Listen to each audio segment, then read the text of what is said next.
That's what I'm talking about. Welcome, everybody, to episode 201 of Pen and Pixels. I am your host, Arvin Elleron, getting over a cold, as I'll talk more about in just a minute. And welcome to D&D with GOG. Storm King's thunder is upon us. That's right. The thunder has returned, and we are all witnesses. I can't wait to see how this is. We are, as usual, having a lot of fun in the green room before the beginning of the stream. And so I'm looking forward to bringing the crew on board. Just before I do that, though, I do want to remind everybody about ways to support us here on the stream. This is the show that we do, that I do here on GOG. Every Tuesday from 4 to 7 p.m. Eastern. We are now into our second 200, basically. We started with 200, now we're on our second 200. And I'm fortunate enough to be able to play D&D with these lovely people once a month on this very channel. Next week, however, I will be starting with a new game, which I will explain in just a minute. But before I get there, again, if you can follow the channel, that is one of the best ways to support us here on GOG.com. Please make sure to subscribe to us here on GOG.com. You can see a few people here already, like Echo Alpha X5, for example, with a sub badge and stuff like that. And so all of that stuff is really good. And of course, that does help us. Each of the streamers here volunteer for the channel. And so it really does help us individually if you're able to sub to the channel and support all of us, plus, of course, support DRM free content. And last but certainly not least, of course, is the stubbing to our individual channels. If you're able to follow us on our individual channels and click through to follow us when GOG is not live, that's always awesome. We have a bunch of different games that we play and good stuff like that, and so you can support us that way as well. Now, with that said, I am going to, before I make my little announcement about next week's game, click on this. There we go. Welcome, everybody. My great pleasure to be with all of you as per always. And you will note that I am wearing today my Dice Whisperer shirt in a hopes that I can represent the D&Ds properly. Before I introduce the crew to you, just one quick announcement about schedule for next week. I will be with you folks today until 7 p.m. Eastern, and then we will close up shop. Next week, I will be back on this channel with episode 202, but I'm going to be giving Pathfinder Kingmaker, I'm going to be putting it on a side shelf for the moment. I have really enjoyed Pathfinder Kingmaker, but the game is just like ridiculously long. And I feel like I've given it the old college try, but I really do want to be able to play other games on the channel except this and that and nothing but that. And I have a feeling if I stayed with Kingmaker, I would be playing it basically all the way through 2020, and we'd be having this discussion again in 2021. So I do want to go and play other games. I do intend to return to Pathfinder Kingmaker at some point, but I feel like I've played a good deal of it, and I hope people have enjoyed it while I've played it, but I want to get to some other stuff. And so next week, I'm going to be starting a new game for me, not new for this channel, called Return of the Obra Dinn. Some of you may have seen this when Darksaber 2K actually streamed this. A really cool game made by the guy who created Papers, Please, which was one of my favorite games from a few years ago. And so I am looking forward to giving that a try. So that'll be happening next week. I'll be doing some Return to the Obra Dinn right here in Pen and Pixels. But today, I am very pleased to announce that I've got D&D with the GOG team. One last point: you may notice today that my voice is ragged and that my nose looks red and that I am, I am a little bit sick, and that's because I am overcoming a bad cold that was given to me courtesy of Mini Arv, my 3-year-old. Thanks, son. He is recovered and I am on the mend, but I had to leave work early yesterday, and basically the weekend was a lost weekend because I was mostly sick during all of it. So I am getting better, but my voice is still a little bit rough. You'll still hear me coughing on occasion, still be doing the whole, blowing noses. This is what's left. I have no, my Kleenex box is completely destroyed. So I will do the best I can as I'm going through this, but I hope people will understand if my voices and so forth are a little bit, ragged and all that stuff. And I'm sure that my players will understand that, which is why I can tell already they look very solemn and despairing over in the corner, as they always do. And so I'm going to unmute myself and now unmute them, and I'm going to bring us over to the amazing crew of the GOG. Yeah, exactly. Right. No, that's not true. I have to say, by the way, I have more just like genuine laugh out loud moments with this crew, maybe than with any other crew that I play with. I'm very lucky to play with them. Yeah, less progress, but more laugh out loud. They're all rated differently. No, I mean, it's you guys are great. And of course, they're also wonderful players. I will also give them one other shout out, which is to say that they almost, I can't remember the last time one of them actually had to miss one of these. They always make a huge effort to get to these, and I really appreciate that. Even when they are feeling under the weather, even when they are, awaiting imminent arrivals, even when these things are happening, they still find a way to be here under all circumstances. Even when they have new glasses and they're eventually going to become tech bros, even when that's true, jeez, even when that's true, and of course, okay, even when, I think we just kick him now. Yeah, and That's too much. And then the last part is even when they clearly prepare a Twitch dashboard update that I then override, so that even when that's the case, they still stay with me, despite all this. So, but it's my great pleasure to welcome the wonderful crew of GOG, and I will start, of course, with a person who's recovering from sickness by eating sushi and sweets, because that's how you recover from stomach flu, clearly, and that's Pyron Jade. Pyron, how are you feeling in the next 5 minutes before your stomach blows up? How does that? I am fine because I had sushi and sweets. Seriously, it's like if you treat your stomach like it's a pussy, it will act like a pussy. It just doesn't work that way. Where's QuoteBot? Where's QuoteBot? Where's QuoteBot? Where is QuoteBot? I can't even. For the love of God. That's I mean, that's a fair statement right there. I want to thank everyone for coming to Pen and Pixels today. Thank you for coming to our TED Talk. I might have messed up two words there. Maybe the word I was looking for was no. The word was perfect. I think I might have been looking for wussy. No, you nailed it. No, you weren't. I mean, the word was the right one. 100%. It's just French kiss. It's 100%. Okay. Yeah, that was magnificent. Oh my God. Who are you playing today when not making awesome quotes, Pyron? I'm playing Greta Goldenfire, I just looked at her sheet, and I actually have some spell slots this time. Although remember we had a fight, I still have like spells. You do. And it's amazing. Your spell was huge, by the way, in saving them last time too. So your spell was important. You had a big healing spell at the end that really Yes. Yes, that is, I put in because I kicked out Zone of Truth and put in more healing this time. Right. There we go. So I'm playing Greta Goldenfire, Flyer, yes. That too.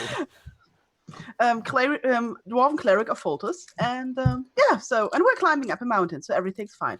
You were climbing up a mountain and, yes, recently defeated a chimera.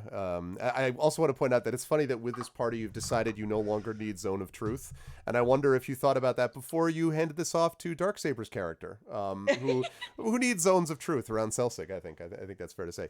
It's a great pleasure to have Pyron with us as always. It's also a great pleasure to have with us Mr. Darksaber 2K, who I accidentally, as usual, I always ask, and Saber's always super kind and always preps things in advance on the dashboard, and I was just like, let me just do that myself and not tell him, so I completely overrode his dashboard because I'm dumb. So I'm sorry about that, Saber, but it's good to see you. How's life with you, sir, and the universe, and who are you playing?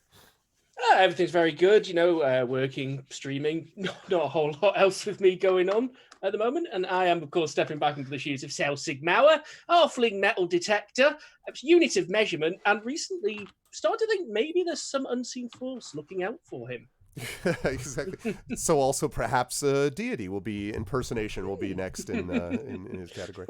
Now, I'm not saying I'm the prophet of someone looking after me, but I'm open to the possibility. I'm not saying I'm the chosen one, but perhaps, anyone's got an extra loaf. But I am a very naughty boy.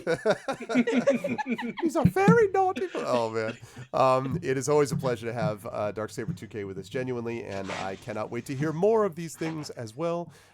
You have the clip. Thank you very much. At least we got the clip. We can add the quote later, but at least we got the clip. Oh man, that was the best. We need thank a you so much, compilation of these. I know. I can't. Oh, it's so good. That's the perfect kind of quote too. That later on is going to be the perfect. What possible context created this quote, and it'll be glorious. Anyway, but thank you, Darksaber. Always a pleasure to have you on board. Also, always a pleasure to have the newly branded, like just rising in the world.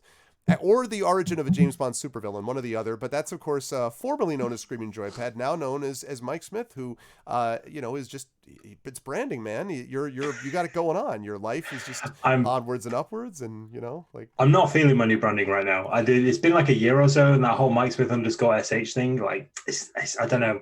I feel a change, the winds of change kind of blowing in the distance. But there's far too much real life stuff happening right now for me to take care of that. However, that being said, a lot of the non-gaming related tech stuff is doing really, really well. I've recently done some work for a large training company. I went to a massive conference for a tech conference run by Microsoft, which was really interesting. And just generally being back in that world now, I've decompressed a little bit from all my international travels and getting over jet lag as well. So, press F to pay your respects. It kind of feels quite nice just to be back in the flow of work, to be honest with you. And obviously getting ready for like a prominent house move and all this sort of stuff. So that's on the horizon at the minute. Yeah. Follow him on Twitter. He's interesting. Yeah, he is. Can confirm. Thanks. Thank you. I appreciate that. Like way more than I could possibly kind of articulate on here, to be honest with you. So I really appreciate that because, you guys help me get this kind of online presence together, and the followers I've got through my blogs and through GOG.com. I'm going on a proper rant right now. Just that's helped me kind of do what I love and do what I do. So there, I'm playing Urash, the half-orc barbarian and devout follower of Tempest. Thank you for coming to my TED Talk, and I'll see you later. I have this image of just that sort of folding over, and Urash just becomes the rest of his time. He's like, perhaps we need to consider more thoughtful ways of approaching this problem. Have you considered SEO optimization for your battle axe? Because I don't really... Indeed. Have you tried containerization? Have you tried containerization recently? It's like Urash just squashing an enemy into a barrel. Just like... There's like one crossover audience member somewhere in like Belarus who's just like, yes, this guy is my hero. It makes one person laugh. It's worth it. That's all I'm saying. Always a pleasure to have Mike with us. Genuinely one of the nicest guys I've ever met on the net. So seriously a good dude, and I'm glad that he's back with us. And I am also my feelings. Thanks, man. I'm always very, very pleased to have back with us as well Tasty Chai, who is here and is ready and is excited. She and I were trading war stories and also a little bit with Saber 2 on Disco Elysium, which I had a chance to try just before this, and about whether you should turn a ceiling fan off before retrieving a necktie from it or not. And that's something you also don't have context for unless you play the game, chat. But we do have context for Chai. Chai, how are you? How's life in the universe, and who are you playing? I'm doing well. I did not turn off the fan, and I did have a heart attack, so it went very well.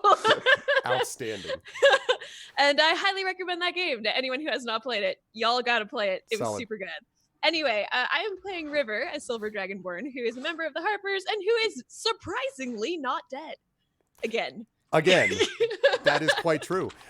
Yes, and as we will talk about during the recap, there was a little bit of a question about that. I mean, part of the issue, of course, was that they did really, really well in like doing an incredible amount of damage to this creature, this chimera.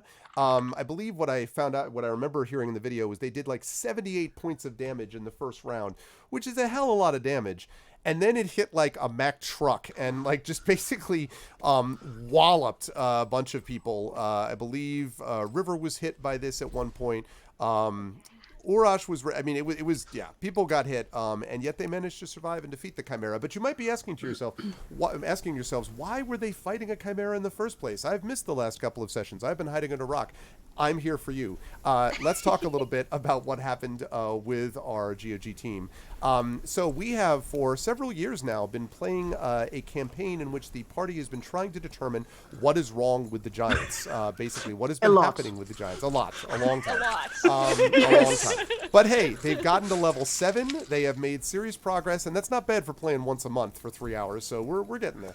But the party has managed to discover some information about these giants, and in particular what they've discovered is that the ordning, which is the hierarchy by which the giants operate themselves, has been broken, and the person who is at the head of this, King Hecaton, has gone missing, and apparently not missing of his own accord. He is missing apparently because he has been taken in some way. And so the party needs to figure out how to get him back, essentially, if they are to restore order and to deal with this this power struggle that exists within the giant kingdom, not because they particularly care about giants, although I suppose they might, but because they prefer that their entire civilization not be destroyed by the giants as the giants are fighting each other. And so the party has decided that they need to go and solve this problem. Part of this, of course, as well, is that the party are, much to Greta's chagrin and to River's pleasure, I imagine, part of the Harpers, this secret society whose job it is to try to restore good to the realms whenever possible. And so the party has found its way to the approach to the Fortress of Iron Slag, because in this Fortress of Iron Slag, where they will find the fire giant, head of the fire giants, whose name is Duke Zalto, supposedly this person has in his possession a teleportation device, a conch, actually, like a large seashell, that is a teleportation device, which, once the party retrieves it, will allow them to be teleported to the prison location of where King Hecaton is being kept. If they can get to that place, they can rescue King Hecaton.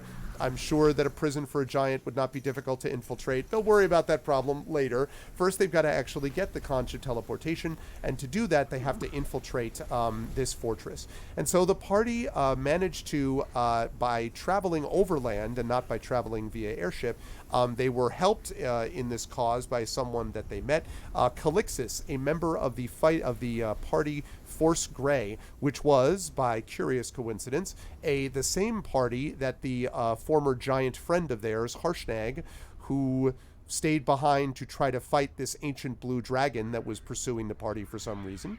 The Harshnag was also part of this group called Force Grey, as was the member that had given them this information and these leads in the first place, that had this thing called the Ring of Winter. And so the party led by this has now come to this fortress. And because they traveled over land, it meant that they did not alert, apparently, any excess attention, at least not up until this point. So the party climbed back and forth up this pathway, up this dizzying height of this mountainside, and ended up coming to this area where they were forced to go past this horrifyingly deadly creature known as a chimera. And as I have previously described, they managed to defeat this chimera with only minor damage, by which I mean one of them was in death and unconscious, and yeah, lots of bad things happened. But thanks to the careful and clutch healing of Greta Goldenfire and the incredible amount of damage that Selsig and Urash and River in particular sort of registered upon this deadly creature, they managed to defeat it. And so, just at the end of our last session, they defeated this creature, and then they heard coming from far above them the sound of this, and here I will again apologize for my ragged voice from cold, but something to the effect of, which is sounded very much like the loud, really maybe even over loud, cry of a yak. That was what they heard coming from above them, not in the cave, but I mean above them somewhere on the mountainside. And so now I hand things back over to the party. Just as a reminder, you are actually in a chamber which is open to the air, sort of on the eastern side. So you may remember that there was this path that led up, and then you fought the chimera kind of within this half cave, but it's not totally closed because the one side of it leads out to the outside air, and there are a set of steps leading up out of the cave upwards towards what you assume is this, what you were told actually by your previous companion, is the Yak Folk town. And so now I will hand things back over to the party. Quick hit point check. Urash, you were at 55 out of 75? True. Yes. Selsig, you're 31 out of 43? Yep. Greta, I have you at 63 out of 63 still. There's always one. Look at this smug smile because of Always the sushi, cleric. because of sushi and sweets, and and River with 10 out of 37. Okay, Yep. so I now hand things back over to the party. That yak call you hear, and then it falls silent, and now it is just the sound of the wind on the side of the mountainside. What would you like to do? I immediately looked for more of that gold I saw when I scouted the cave. Ah, yes. Well, that is a good point. Yeah, there are. It is, isn't it? There are definitely a number of things here that you can find, and as you are looking, you can find that some of it you're a little disappointed at first, Selsig, because you find like a bunch of coins, and you're like, yes, and then you see that they're that kind of dull bronze color, like copper color, you know what I mean? So it's like 120 copper, which is, You also find 45 silver, which is a little bit, but then things start getting a little better, because you also find 6 glittering red gemstones, that are not like fist size, but they're still pretty decent size, you would guess. And probably He just like gets out reasonably- his monocle. He's just like, oh wow, I say. Check that, yeah. Reasonably valuable. You also find a torn up suit, like almost ripped in half, of what looks like gnome-sized leather armor. You see what looks like it might be like a leftover fibia, like in one of the arms, like maybe there used to be a gnome inside here, but not anymore. But anyway, it's torn up, but inside it is a tiny, glinting yellow box, a curious box of some kind. Not very large, maybe the size of, if you can see in the screen, this. It's like a sunglass case type of thing. Not very large, so you find that as well. You also find, and there are a lot of pockets inside this leather armor, so you find the music box there.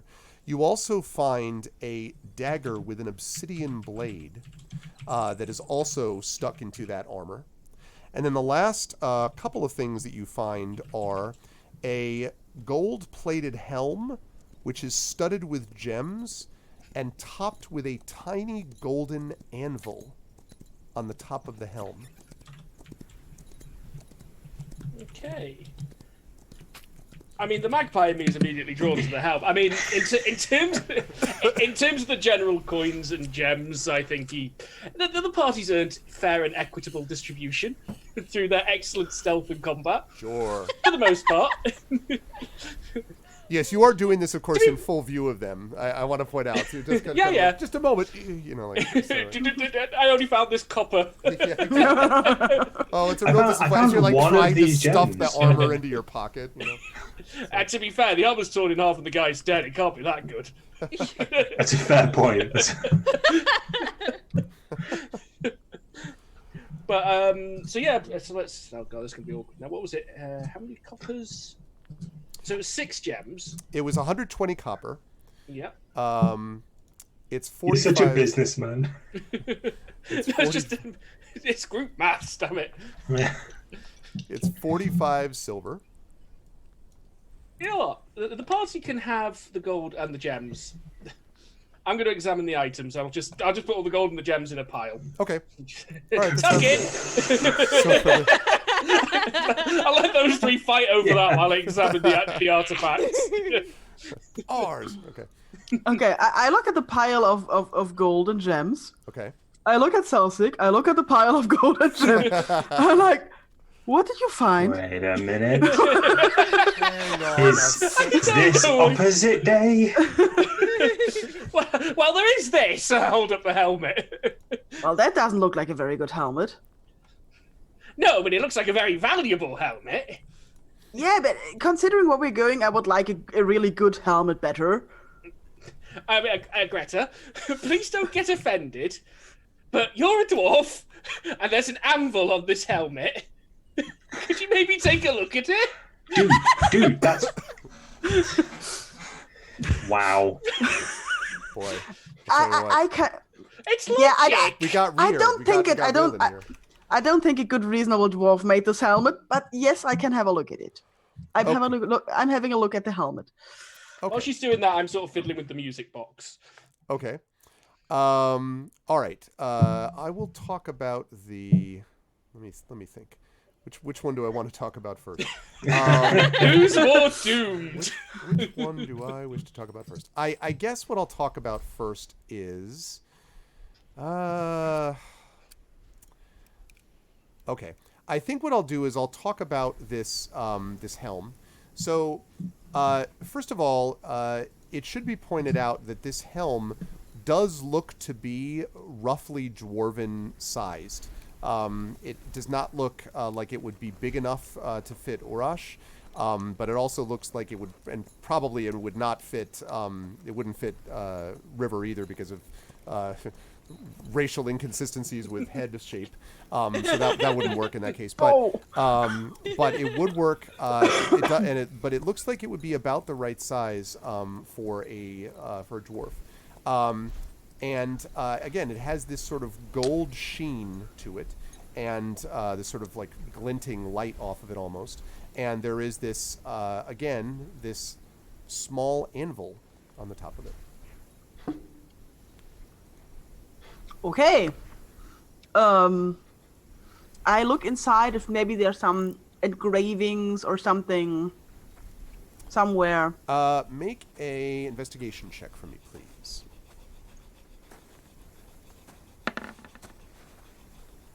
Nice. All right. Natural 20. Look at you. Oh. Okay. Yeah, I even did stealth last time. I'm like discovering a whole new side of myself here. It reaches down and reveals, I'm not a helm, I'm actually gloves. You copy. What can I say? I'm a positive influence on my companions. You do find what look like 2 dwarven runes inside here, Greta. And as close as you can find, the runes seem to say the forge and the hammer. Okay, does that mean anything to me? It might. I mean, I know what a forge is and I know what a hammer is, but still, like... Right, it might be. Thank you for the resub, Spurious, and seems like this is heading in the right direction. Yes, indeed. Welcome back to GOG. 40 months. Boy, subscribe for 40 months. That is no joke. Thank you, Spurious, very, very much. Yes, if you make, please, a history check for me. But I'm going to give this to you at advantage, Greta. So you can roll this at advantage. And one more. I don't know history. Literally Well, one more. Don't know much about history. You don't like- really. You don't know much about history. You don't really know a lot about this. I mean, obviously, it is true that dwarves, some of the greatest smiths in the world, of course, are dwarves. But you don't know anything about this specifically. But you do, as you're sort of looking at this, you are struck by everything else here. I mean, the gnome armor is torn apart. The dagger has like scratches on it. The music box has some scratches on it. Like everything looks like it's been sat on by a chimera for a long time, except this. This thing looks pristine, like just out of the display case, if you will. And that strikes you as unusual. Okay. Well, this is it's dwarven made. That's much I can tell you, Celsic. It's has these runes inside here. I'm not sure if you can see them, but they mean hammer and forge. And I also find that it's like its condition is suspiciously good compared to all the other items here. It's dwarven made. Yes, it is.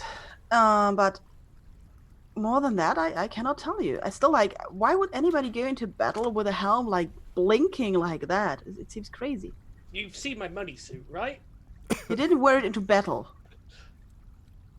I can't remember. It's been a long time. I don't know. I I have. can't remember what happened at the dance, so And I this did is stop you an being assassination in it. well, maybe. yeah. So, yeah, I don't know. I hand it back to Celsic. Okay. I put it on. Okay. So when you put it on, you notice that it does not really fit right. So you kind of put it on and you're like, look at me dramatically, and the helmet goes like it's not. It just you're like, God, why doesn't you know what I mean? Like it just doesn't. It's loose. It does not shrink to fit your halfling head. Yes. Feels like it might suddenly go missing at an inopportune moment. Could quite yes. Yeah. You can imagine that. Well, I'll leave it on my head for now while Okay. I play with the music box. You're like, You know, still I like her. still look good in it. I look at Celsic. After Urash experience with a magic axe, I think we might be a bit more careful around stuff like this. Nothing's happened. If it's shiny, just touch it. What's Yeah, the but- worst that could happen? Maybe it's like in 3 hours you turn into a frog. I'm not going to be wearing it for that long. It barely fits. It's going to fall off. Helmet says it depends why you're doing battle. If you're doing battle to be seen, it's a perfect helmet. Yeah. And also, Coven wants a dwarf to put on the magical dwarf helmet. Listen, I mean, you'd have to talk to the dwarf about the dwarf helmet. I mean, Yeah, the dwarf doesn't want to. The dwarf is careful. Yes. Boring. Because apparently this helmet did not save its previous owner. Maybe it has Yeah, something to do but- with their dead, even. So death. But even, so if the armor had been made out of what this helmet's made out of, it might have. Wear the helmet. Wear the helmet. I look at Urash in confusion. River, can you? I don't know how this works with magic people. Does it taste of magic or anything? Oh, I lick it. Bite it, don't bite it, don't eat it. No, no. Lick it. You lick it.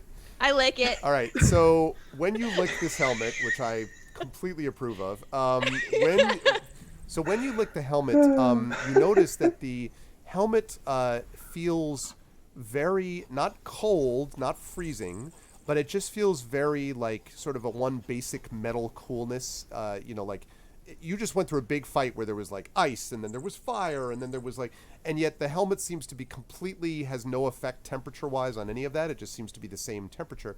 And when you lick it, you notice that. You also notice that when you remove your tongue, there is no moisture or any mark or any indication to suggest that you did anything just now at all to the helmet.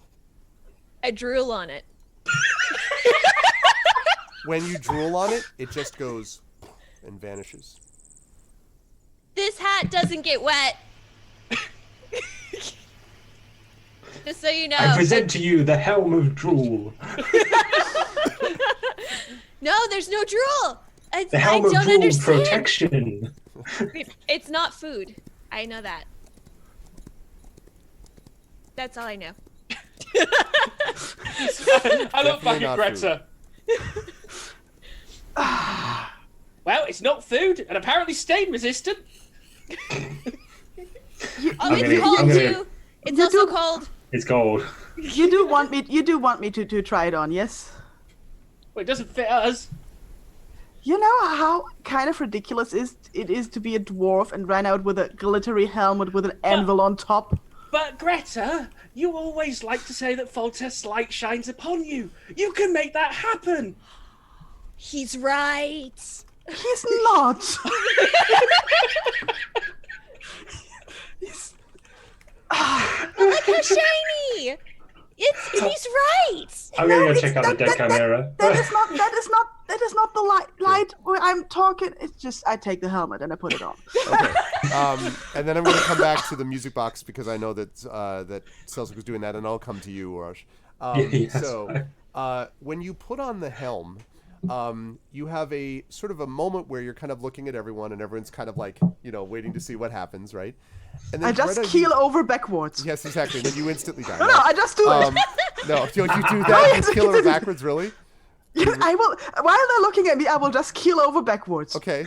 Because they deserve it after this. So you see Greta keel over backwards. I shriek in terror. I pull the femur out of the suit of armor and poke Greta with it. Okay. I run back around and see what's going on. Okay. Assuming that Greta then has her eyes open. Yes, I will laugh because it's just. So Okay, you, I'm like. you expect to see your friends when you look up, but you don't Yes. see them. When Oh my you God. look up instead, what you see is what seems like you're staring up at the ceiling of Yes, what I seems would. like, yeah, exactly, up at the ceiling of a very warm room. And you can hear coming from elsewhere in the room a clank, clank, clank, clank, as if a hammer is hitting a forge repeatedly. Okay, I just wait. Because maybe horrible things will happen. Nothing horrible happens. Okay, I look to the left. You do not see anything to the left. This Like, sound is there coming is- from what sounds like it might be in front of you. Not directly in front, but, a little further away. I carefully sit up. Okay. Like, In like. front of you, the Chimera lair has vanished. Your friends are not there. Oh. Instead, you see simply one figure, a dwarf quite clearly, standing on the other side of a small room from you. And he or she is standing in front of a forge. Fire burns from this forge, and you can see that he is clanking, banging this hammer, shaping something against this forge. And the clanging sort of continues to resound through the room. And then you pick up another sound, which is kind of like you don't really understand what it is, kind of like a tuneless humming at first. Like, and then you realize that the figure is doing it, sort of like in tune with the sound. So, it's like... sorry, I don't have any metal with me right now, but I just imagine plastic. All right, so it's like.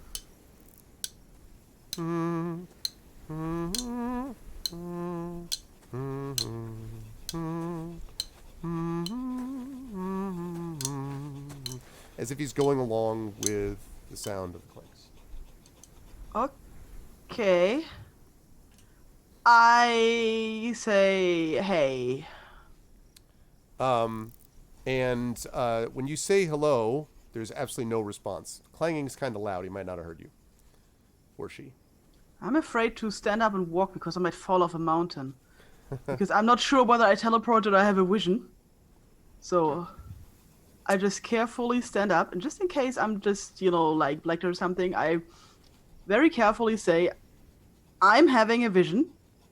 And then I walk towards the smith. Okay. So you say, I'm having a vision. There's no reaction. And then you walk towards the smith, who continues to, clank, clank, clank. The floor, by the way, is what feels like a stone slate floor. And there's nothing on it anywhere. There are, however, you can see as you're walking now, certain things on the walls. There is a shield and a sword and a suit of armor and crests of various houses and families all along the walls. And each of these items, although you're not an expert smith, Greta, each of these items look to be spectacularly made. Like just, from what you can just quickly tell, they look gorgeous. Now maybe you get within 2 feet and you'd see that it's all costume, nonsense and it's not real, but it sure looks amazing from your vantage point, these things hanging on the walls. And as you get up close, you get right next to the smith, basically, and who doesn't seem to have noticed still. I look at what he is forging. Yes. As you look down into the fire and on the sort of anvil that he's using, you can see that he is forging what looks like an exquisite hammer of some kind. So he's using a hammer to hammer something. The hammer itself that he is working on has two sides to it. So you've got the handle, obviously, and then you've got two large pieces of metal. And on each piece of the metal, you can see that there is this sort of strong-looking, kind of shaped gray, dark metal. And on each of the metal faces of the hammer, there seems to be some rune. You can't make out what it is. It's not a rune you're familiar with, carved into each face. But again, this is beyond professional. This is spectacular craftsmanship. I look at the dwarf.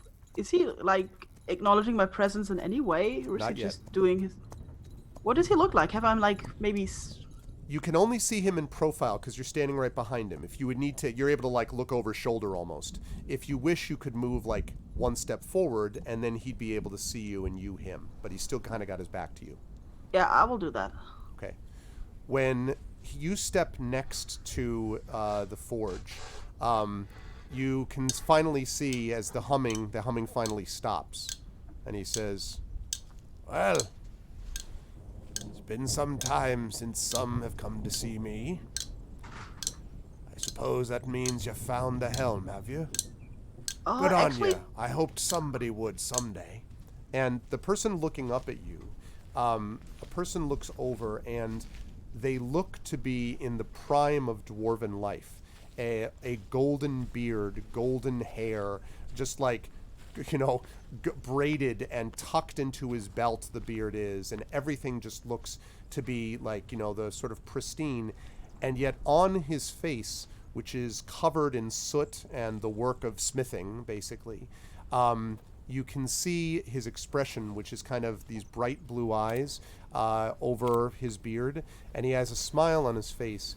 But there is something about him, despite all of that, which seems deeply sad to you, Greta. You don't know why. There's just something about his expression as he's looking at you. I'm Greta Goldenfire. Who are you? Greta Goldenfire. Greta Goldenfire. I think I knew some of the Goldenfires back then. Oh, you asked my name. Yes. Well, And like his hammering falters, and well, that's odd now, you know. I don't know anymore. I did when I came here, but it's been a long time. A long time. You cannot leave? Well, not exactly. You see, if I leave, I die immediately. There's Okay. reasons for that, though. He says, Okay. You don't know the history of this place, then? Nope. Well, welcome to my forge. Welcome to a forge you'll only get to through your dreams. And he kind of holds up a hand. His eyes twinkle a little bit. And he says, You see, whatever you got into, or put on, I should say, you've got access to this place. It's kind of a memory, you might say. Well, it's a long tale, but I'll speed it up. I was a long-time smith, you see, one of the greatest of the age. And for a long time I used to fight for the Rumblehammer clan, the ones that would live in the spine of the world. I used to make the best armor, the greatest helms, the shields, the weapons. But there was always more weapons to be made, and always more things to be done. One day I met a dwarven lass, a beautiful one, most beautiful you'd ever seen. And, well, I fell in love with her. But I also loved my forge, you see. She asked me whether I could ever give up the forge, travel with her and roam. And I wanted to say yes, but how could I leave behind a part of my heart? But if I didn't go with her, I'd be leaving a part of my heart too.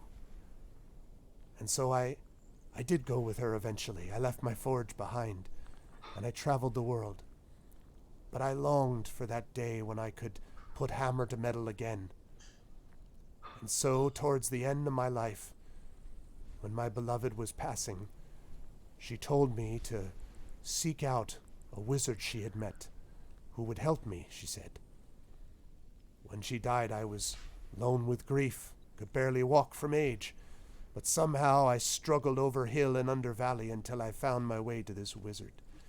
And he told me that my own beloved had come up with a way for me to be with my forge again. I could take a part of myself, the memory of what I knew, and place it within this helm he had created. With it I could forge the greatest weapons anyone had ever seen, and I could be with that forge for as long as I desired. Well, I've been here ever since, and you can see some of what I've made. And he kind of like gestures around to all the gorgeous, stuff around him, and he says, but the truth is, I still miss her. And as long as I'm here in this helm, I can't ever be with her in the life to come. There she sits in the halls of my fathers, and here I sit, forging away. So, I decided that when someone came here who was worthy, a dwarf, one of my own people, I would make something for them if they chose. My greatest ever creation, and the last one. And then I'd let it all go. And he smiles and he says, That's what I said I'd do, and you've come here. I wondered for a while if the place had been buried. I was told that someone would come soon, but it feels like it's been a long time indeed. And he sort of nods and falls silent. Why would you wait? I mean, how will you leave? How does this work? Once I give you this thing, this most powerful, precious thing, the magic of that helm you wore to get here will be gone. The helm itself will crack, and whatever's left of my spirit will depart it. I don't know for sure, the wizard wouldn't tell me, but I hope that when that happens, my spirit will go to join my beloved in the hall of my fathers. If I'm wrong, and my spirit will just go. But at least I'll have made an effort to get back to her, as I did years ago when I first saw her, her hair shining like silver on a snowy morning.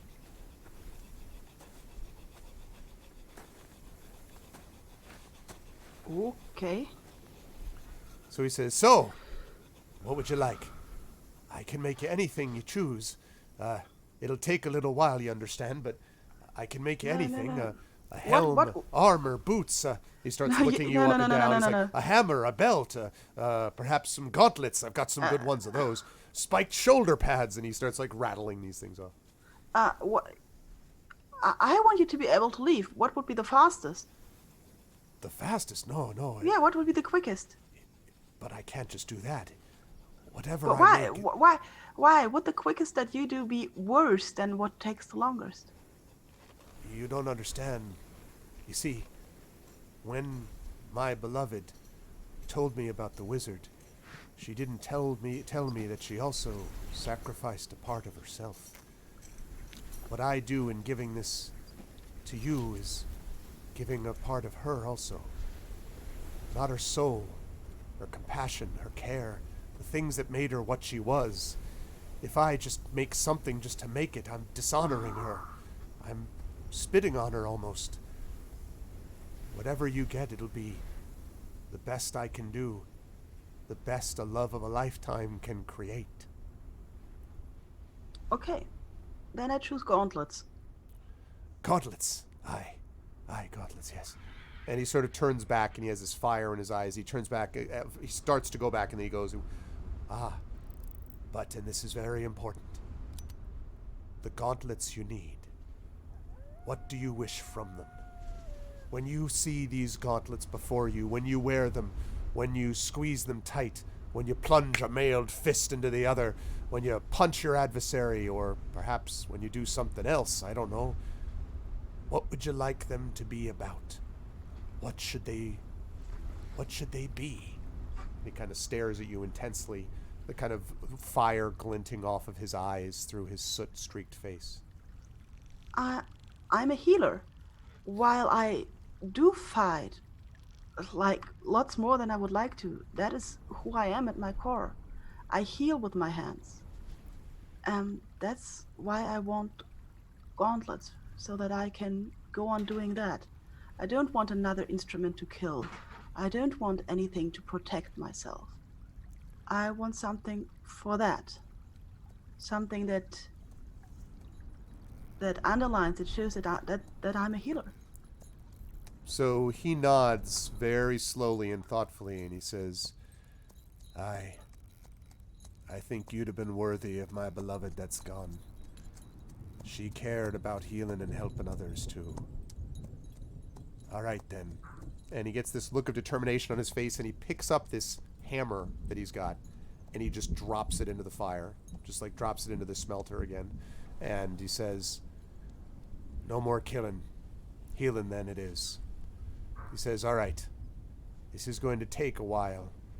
In your world, perhaps a few days. You come back to me, though. Just put the helm back on when you wish. Come back to me and I'll have it ready for you. And we'll give you gloves worthy of her that's gone. How do I leave? That's easy. Turn around and head to the world you wish to return to. See it in your mind and it'll be there. And put the helm back on when you want to return. I turn around and I concentrate on a cave on top of a really cold mountain with gold fold. With Gulfo.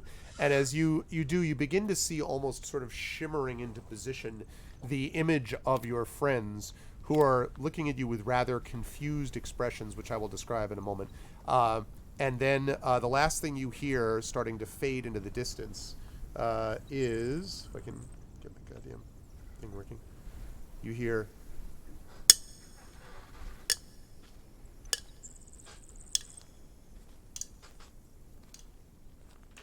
And the next thing you see is you are standing on your feet, maybe a little wobbly, facing your friends. Now, what all of you just saw, and I promise Selsig will get to the music box, what all of you just saw in front of you was Greta keel over, and you're like, all right, whatever. And then you went over, and then you saw Greta sort of with her eyes closed. Then you saw her eyes open, looking not at you. She stood up and just stared, then took a few steps forward, stopped again, stared, then turned around. And now she is here facing all of you. I should say, because I'm assuming all of you were walking around to see what she was doing. So that's assuming that you're doing that. So she now sees all of you and you see her. I poke her with the femur. I take the helmet off with a little, I take the helmet off with little like shaky hands, and I stare at Selsig.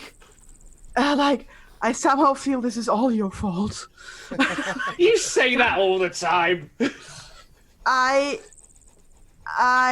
This helmet is. Are you cursed? Are you cursed now? Is this a thing? I don't think I am. I think I just got in contact with a legendary dwarven smith who is like trapped in this helmet and wants to be free. And if I put on the helmet again in a few days, he will give me an item and then he will be free. It didn't look like you fell over that hard. It didn't taste like a dwarf. I don't want to know how you know that. Why? How do you know? Nope. Wait, no? So, helmet? I just stare at all of you and I put the helmet in my backpack without a further word. And then I slap the femur away. Because all this time he's been like poke. She's been getting up, she's been moving around, I've been trying to help. So as you sort of kind of come to terms with that, Selsig, the music box, when you I just spoiled it, but you were looking at this box, you opened the box, right? Is what I wanted to double check. Okay, so that's not much of a spoiler. When you open the box, somewhere from inside it, you hear this sort of faint tinkling music. Ding ding ding ding ding ding ding ding ding ding ding ding. If you unleash a bard on us, I will be angry. Ding, ding, ding. Yeah, exactly. It's him. And then coming out of the no, it's not him. So you hear this sort of faint tingling music, and as you're listening to Selsig, the music seems very odd to you, and it sounds very familiar, oddly familiar. And then as you're listening more, you realize that this is music that you first heard growing up as a child. You have not heard this for decades. And Urash, as you are, as this music box is playing, Greta does not hear this because Greta was having her Field of Dreams vision just now. So Greta does not hear this. But Urash and River, you also hear music coming from the box. And in each case, the music that it reflects is different. Urash, the music that you hear is the humming sound of the person who originally raised you. So one of the original On the Mountain punch, punch. It's like really delightful, it's just they got that feel. Hey man, we were woodcutters, okay? Yeah, we had a very civilized upbringing. Soothing, very soothing. Yeah. And River, you heard music that also reminded you of being younger, and it's music that always made you feel a little bit sad because it reminds you of those in your past that you can't fully remember. Family members, maybe, people that you sort of almost remember as just like little images. Maybe you saw them when you were a tiny little dragonborn, and you just vaguely remember those images, but it sounds like the keening and musical sounds of those people when they would sing to each other. So each of you hear this at the same time. Also, Selsig, there is no mechanism in the box at all. 100% cursed. 100%. I will wager a gold coin that this thing is cursed. How did this get here? I don't like it. You should I turn it just- off. I just wander slowly towards the music box. I'm just enraptured by it.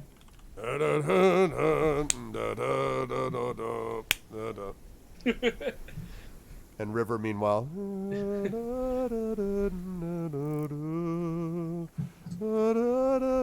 like that kind of thing. And Celsig, your music, which is, again, you hear from when you were very young, kind of happy, pleasant music when things were a lot easier and you didn't have to remember how to balance 5 different classes against each other and, like pretend that you were all of them. Like they were different. It was a different time. A simpler time. But it was a simpler time. There is a bit of a wistfulness, though. Probably not the sadness that River feels, but there's a bit of a wistfulness about it, listening to it. And it sounds loud enough to hear, but also a little echoey, too, which is weird because it's not a big box. I see you're moving closer. Do you hear that, too? I do. How do you know the song that my mentor used to sing me? Like, he used to hum when we were cutting trees down in the forest. Your mentor was a halfling? No, my mentor was a half-orc. Yeah, we used to go through the forest. He'd always hum this tune, like da da da da da da da da da, and every now and then he'd just smack a tree, fist, face, axe, just to get the right note. That's what you can hear, right? Less punchy. Story of my life. That's for you, Celsig. Urash is still and meanwhile River It's a song they used to play when I was young, barely 20. We are halflings. We live long. Yeah, very true. Give me 1 sec. I know Pine's internet went down. Give me 1 second. I think temporarily playing the part of Greta Goldenfire. Now I'm a barbarian. Oh no! Oh no! I give you this. Look axe, at me! I'm Orash. Punch. Well, you are the most courageous. Allow me to present you with this wonderful axe. Will it let you? I closed the music box. Now you're back. Hey! No. I don't like it. It's sad. Turn it off. Do you hear sad music? Halflings don't do sad. It's sad. I try to grab it from him. This is basically, to me, this is like do I by now I would see say what's by going now on? you would. Yes, by now I would say so. And I Greta, walk the music over for there. you is different, by the way, Greta. The music for you sounds very much like a dwarven drinking song that you remember hearing from one of your relatives. I don't get like a nice Faltus hymn or something. I get a dwarf drinking song. You get a dwarven drinking song. Well, no, because the dwarven drinking song was often done in between prayers to Faltus. So you actually heard this originally in the temple. So it was one more time for our God, row, and one more drink for us all, drink, and that sort of thing. So you get a little bit of No, you do not get hi ho, hi ho. No, it's not that, all right? Not all dwarves are set Snow White, okay? Yeah. Diggy hole. You also don't get where diggy you're hole. going. There's a way. You also don't get that either. Yeah, so everyone hears something different. Your reaction, Greta, is probably reasonable. Your reaction is whatever it is. I don't know whether you like it or hate it, but that's the song. I totally feel like even if you're a dwarf, you should not sing drinking songs in the temple. So I just stare at the music box like, seriously, this. Yep, Uncle Axebreaker was kind of that uncle, that was that uncle, yeah. Yeah, he was that uncle, yeah. So I just that song is in the music box. I just cannot. What do you people have against my people's music? This is not your people's music unless your people also sing dwarven drinking songs. Just that one weird uncle. This is dwarven drinking songs. This is songs of ghosts. I don't like it. And I just walk away. What? Because I'm sick of hearing it. So we Roll three are one hearing. out for Faltus, yeah, and roll another one out for Faltus, yeah. Roll out the barrels. So we three are hearing a dwarven drinking song, and River is hearing something about ghosts. No, all of you are I'm hearing not. your own different. Oh, I'm sorry. I'm begging pardon. Sorry. Yeah, no, I'm not. This was never a dwarven drinking song. This was just a song my mentor used to hum when we'd chop trees down. Like he told me to swing an axe. I mean, I've heard better drinking songs. Don't get me wrong, but this was just the song that he always hummed. Okay, maybe this is like we're hearing different things and we're arguing. Maybe this is like a cursed box of discord. To be fair, we frequently hear different things and argue. It didn't take much of a box to bring that out in us. Well, okay, fair enough. I'll go over and console River, and you figure out what's wrong with this box. So I go and see what's wrong with River. This might sound daft, but I look closer at the box. I know it's not very big, but Okay, make an investigation check for me, please. And also, Coven, I don't know what to make of the fact that the song you would remember is from your earliest memories is the "Feel Like Making Love" song. Feel like making love, da da da da. I remember that song very well. That's awesome though. I mean, I'm glad everyone has a song they remember.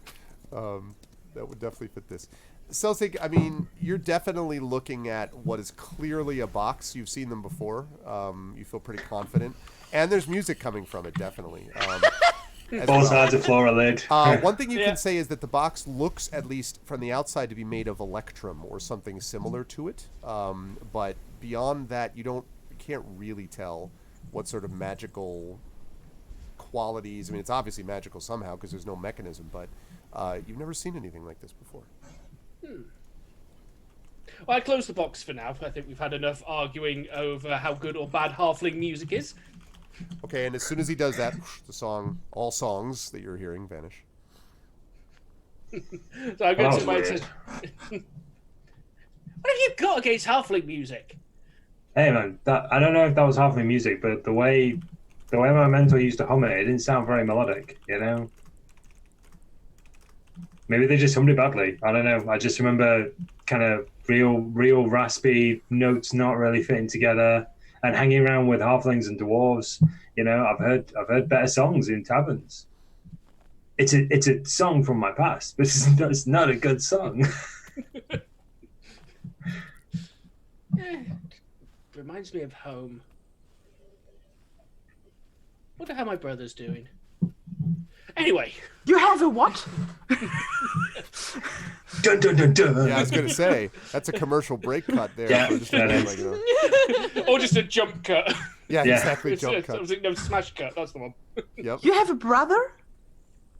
And from under the corpse of the chimera. How many brothers? How many siblings do you have? About 5. I haven't seen them in 50 years. Okay, I'm completely intrigued. What do your siblings do for a living? Hopefully surviving. Yeah, that's good for a living. I have to admit that. You haven't seen me get many letters, have you? I don't know. I left home when I was 25. Okay, River, how are you? We're just going to leave that there. Halfling ages, remember? Yeah. I'm glad it turned off. I didn't like it. Yeah, apparently we all heard different songs, although Celsic does not want to admit that. And, you... I have the box, it's my song that counts! It's my precious. You want, like, a snack or something? Do you have a snack? Do I have a snack? Mind in a minute, as I head over to the chimera. I was going to say, I assume you have a snack. I burrow through my backpack and look for something snacky. Okay, I would assume Like that you have maybe some like a snacks, small cake or something, like something nice. Yeah. So like. Okay, I would assume that you have that. Okay, I hand it to you. Here, it's a little bundt cake. I take it gratefully. Thank you. Okay. They eat it. Pock, pock, pock. She's still like, River was still like in really bad shape, right? Oh yeah. Yes, health-wise, yes. Okay, because I think there was something like that, and we should take care of that before we go on. Yeah, go ahead and heal her, and then I'll come to the Chimera, Arash. I've also got the dagger after that as well. Yep. I'm going to do Chimera, and then I'll come back to the dagger. I'll do a cure wounds on her. River, Okay. I'm gonna heal you a bit, okay? Okay. Level 1, submit. Well, that was great. Woo! Now I'm at 12. Out of? 37. Oh, well. Immediately puts the helm back on. Can you speed up the gauntlets? Could you try to pick up the gauntlets? I know I just left, but if you... Yeah, the problem is I exchanged a few spells for healing spells, and I noted down which because I didn't want to delete them out of my character sheet because I would never get them back in there. And now I cannot find my notes of which spells are which spells. Yep. Which is like really bad. Uh-oh. So I don't know what I have in spells. Do you want me to talk about the Chimera while you're looking for it, or? Yes, please. I will. Alright. You do Chimera. I look for my spells, and then I will heal some more. So you come over to the Chimera. So this thing is like, as we talked about, Arash, the defeating of this thing is no joke. Yeah, like this thing is huge. And as it sort of lies there with its goat on top of its dragon on top of its lion head, like the goat's tongue lolling out, dead there.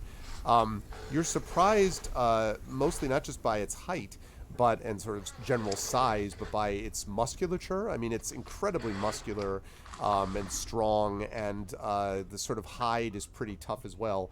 It helps that you just bludgeoned the bejesus out of it, and trying to deal with it. Now it's all tender and squishy. Yeah, I was gonna say, yeah, exactly. But no, it looks very impressive, and it's definitely dead. On top of where it's lying, there's a bunch of these bones and bits of tattered cloth and this clumps of earth and dead vegetation, and clearly little scraps of, what seem like raw, rotting meat, here and there as well.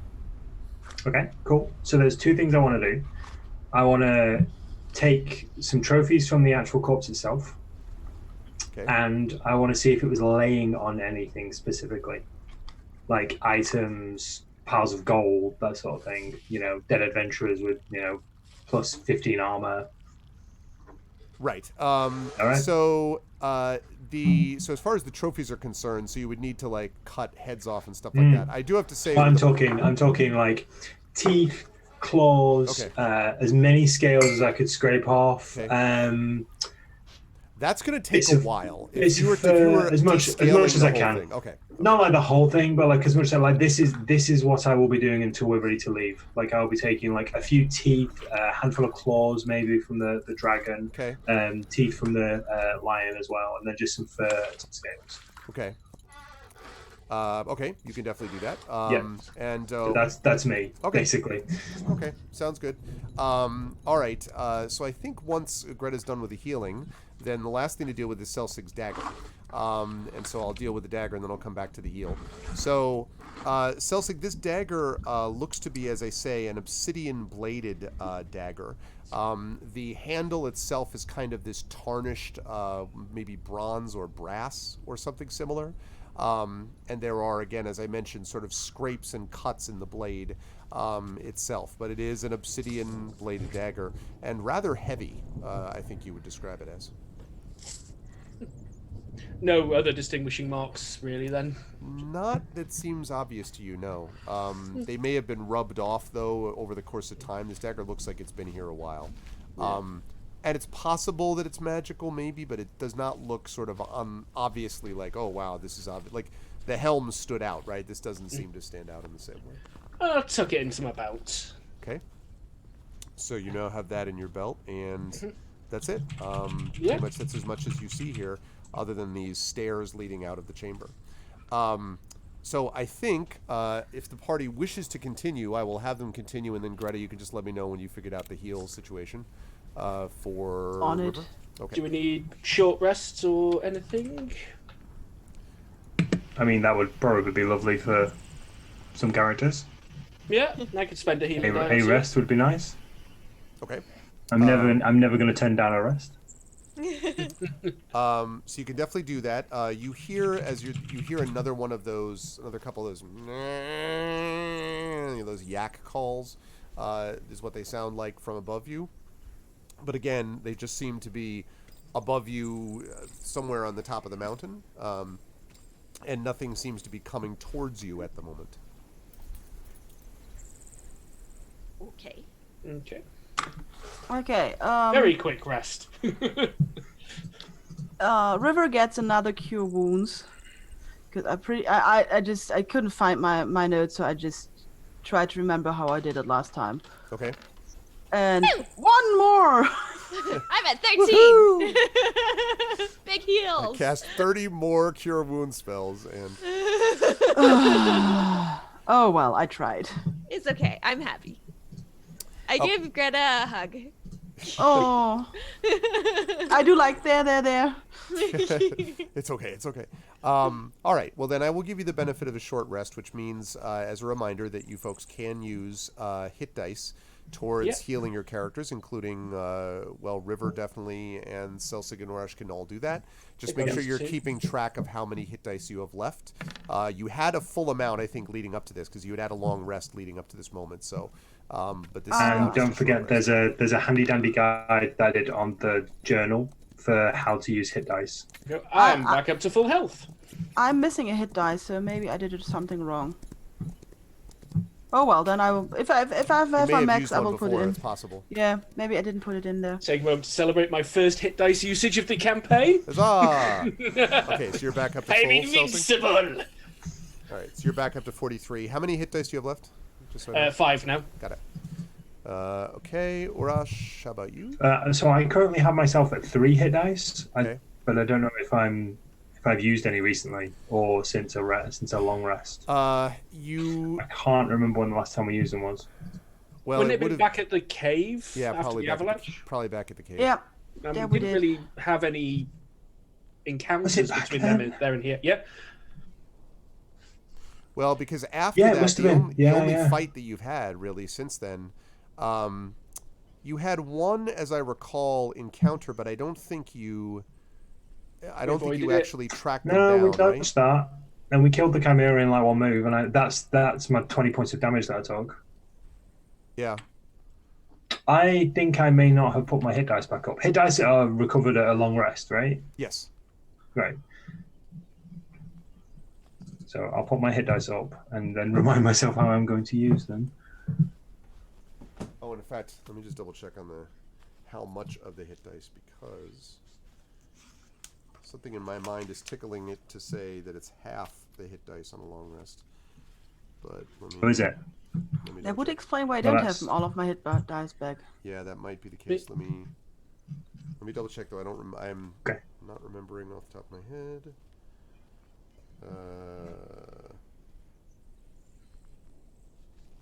Yes, up to a number of dice equal to half of the character's total number of them. So you can regain, if you have 8 hit dice, you regain 4 spent hit dice upon finishing a long rest. So, yeah. So that is what I thought.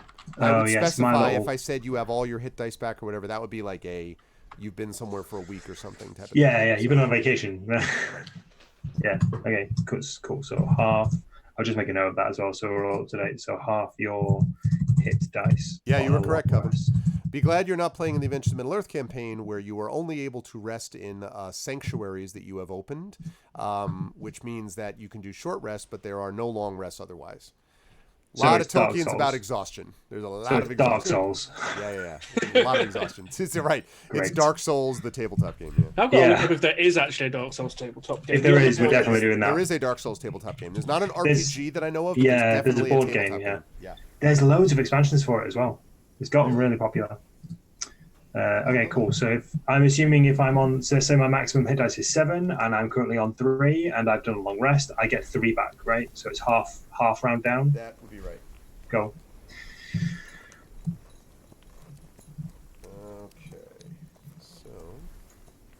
Yeah, the board game Shadows, but that we know about. I don't know if there's a role-playing game of Dark Souls though, which would mostly just be you die, restart, you die. You died. restart. Yeah, pretty much. Now pretend you have fun. No, I'm just kidding.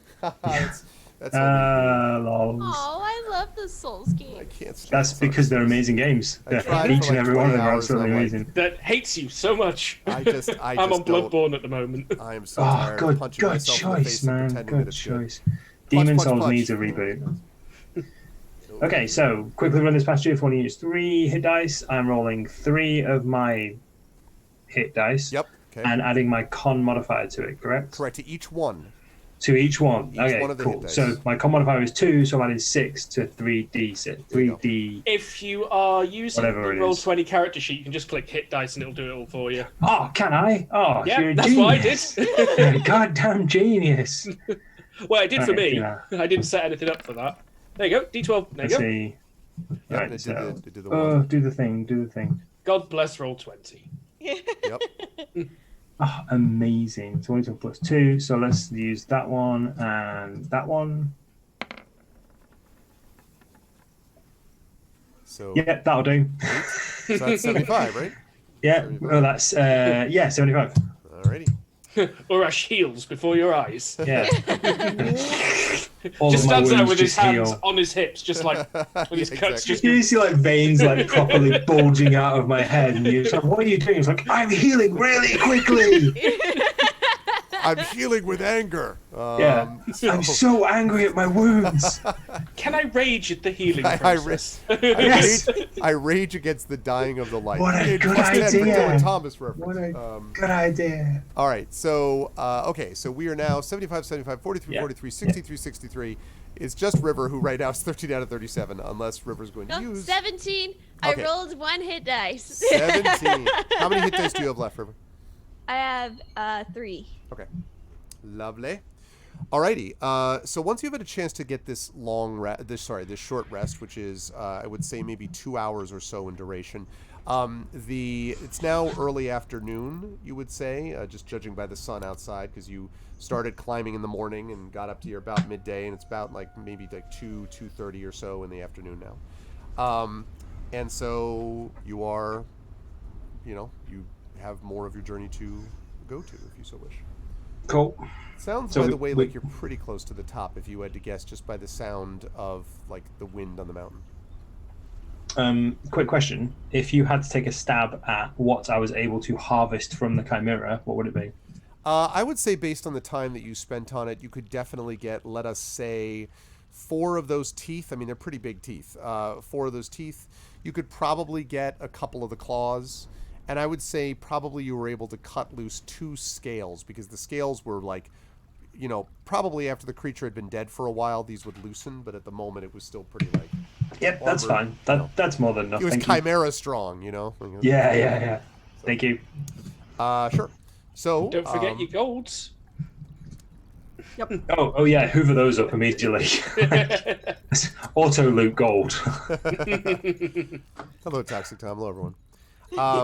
All right, and as Just saying, because if I have to lend you money at the next town and you're like, oh wait, I forgot to pick up my gold, I'm not going to be immune. Yeah, well, true barbarian. You're like, look at all the gold. You're like, look at all the animal teeth. He's like, oh my god. I can Animal trade teeth. these for gold. Yeah. you never do that. Yeah. Did we split the gold, and if so, how much? An excellent question. I was just going to make That's it why I Celsic couldn't Yeah. rolled bother with- greed instead of need, and so... Okay. I'm just kidding. Also, I couldn't be bothered being the person to work it all out, so I'm like, you 3 work it out amongst yourselves. I'm happy to do Oh. that. If you're splitting it evenly, then it means That's that all right, each of yeah. you would get 30 copper. Each of you would get 10 silver with... 12 silver, I beg your pardon, each. With Celsic getting the extra silver. I'm going to guess that his, generosity doesn't extend to giving you the extra.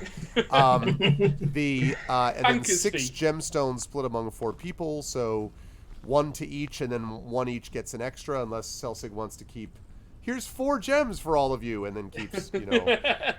I'm for going to himself. specifically give 1 extra to Greta and say, maybe donate that to your temple. Oh, Thank wow. you, Celsic. I Wow. will. Wow, God, check that out. Oh, all right, my feelings. And if you need a casino business in your temple, Never heard of some other cloth in your pocket.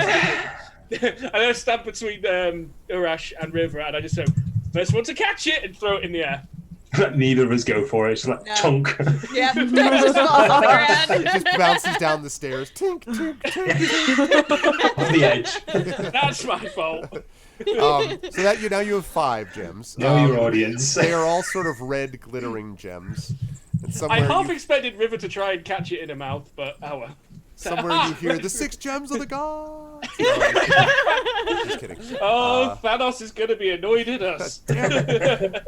This is going to be great for a trilogy coming soon. All right. Other than that, though, the stuff, and then you're keeping all the other stuff you mentioned, the music box, the blade, and then Greta's got the helm in her backpack, right? Yes. Okay. And I'm the not helm, by the wearing way, that into battle. Yeah, the helm is not super heavy, actually, Greta, so that's reasonable. I will point out, though, that if you end up, and I'm going to keep track of it, if you end up carrying something else that you're like, I'll just throw that in my backpack, you have a helm in there now, like on top of your regular thing. So that's fine for now. It doesn't cause I you can any problems, stuff stuff into the helmet. You can put stuff in the helmet inside your bag, yes. You can Yes, definitely do a little bit that of is how you do it if you're a robot Nice. engineer. You can do a little bit of that. That's true. Oh, you DM Dark Eye. Oh, there's an Inspire in chat. I beg your pardon. Who are you inspiring, Lone Wolf? He might have I'm been memeing. Yeah, were you memeing the Inspire or also hi Heimdall? Oh, you're just checking. Okay, Oh, no, hello, you wouldn't Heimdall. find it in here because it doesn't. The bot that uses that is on my channel. If you have one, you can head over to my channel and double check if you have it, and then you can use it over here if you so need. But right now, the chat, they have not needed to use anything yet, but this is a good time for us to pause for a moment since we're about halfway through and say welcome everybody to episode 201 of Pen and Pixels. You are watching the amazing D&D with GOG Storm King's Thunder crew of Pyron J, Darksaber 2K, formerly known as Screaming Joypad, now known as Mike Smith _SH, and of course, Taisty Chai, who all 4 of us are all 4 of us. All 4 of them, all 5 of us, all 4 of them with me have been playing for a long time this game and are making serious progress in what has been really a joy of a campaign for me to DM. If you like it, please make sure to follow us here on GOG. We do this once a month. Please sub to us here as well, and please support all of our streamers across these fine interwebs. And we do a lot here on GOG, so if you like this and you're like, what else do these cool people do? Stick around because many of us and our wonderful fellow streamers do awesome games for you all the time, content all the day, all the days, every day. So definitely support us if you can by doing that, and thanks. Never knew GOG did that. Nice. That's awesome. Thank you, Toxic. That's great. All right. Assuming that you've got everything you need, you then begin to proceed outwards. And indeed, it does not take too long before, about another 150 feet or so, before you find yourself in an area which is turning. The stairs are turning to get to what looks like a plateau. And at this point, I'm going to bring all of you to a new map. Ooh. That's right. It's a new map. New map. It's a new car. Da, da, da, da. And roll for initiative. Yes, Yeah, I know, a new right? map and a new initiative roll, though. Another giant. Another giant. Okay. Please ignore the large circle with a number 1 on it. That's not particularly relevant. Now it's a mecha chimera. Exactly. That's bad, Oh, Chimera. there it is. I need to scroll a bit. All right. So, yeah, I will bring you down to it, like right there. Hey, there we go. And I'm going to bring. Oh my God! It's always That's me. extremely large token when it first sort of arrived. That's me. That's me. Yep. But you shouldn't be that big. Why? That's Because so I'm a easy. You shouldn't be dwarf or that big something. either. What is this? What are you trying to say? This is like Ant-Man all over again. Okay, I'm just gonna make sure that I make this all to scale. So I've got them there. Okay, there we go. That looks about right. And, Yep, that's about right. Just kidding. And then, do we still not have your character sheet up here, Chai? I guess not. It's only been a couple of years. I It's wonder fine. under We'll get what there. circumstances we 2 could years? make that happen sometime here. I remember I told you, I looked it up and I thought it said that you needed to do it. I need to do it? I thought that's what it said, but maybe it lied to me. No, I mean, it's quite possible. But I mean, then I would need to know exactly what I need to. Okay. I'll need to look again. I think He we're needs your character sheet so he can make your character sheet. Is what he's trying I to think I say. sent it to him, but I can send it again. That I don't think I got. But I'm Okay, certainly willing to that's believe I fine. need to do something. But I need to do many things. But that I don't know. So yeah, if you could just do that for me, that would be Yeah. lovely. I Otherwise, don't you remain as remember the how only that actually free- happened. Dark Saber walked me through doing my character sheet. I don't remember how that happened. I've been doing this for 3 years. I can't remember how we did it. Yeah, I was gonna say if Saber knows.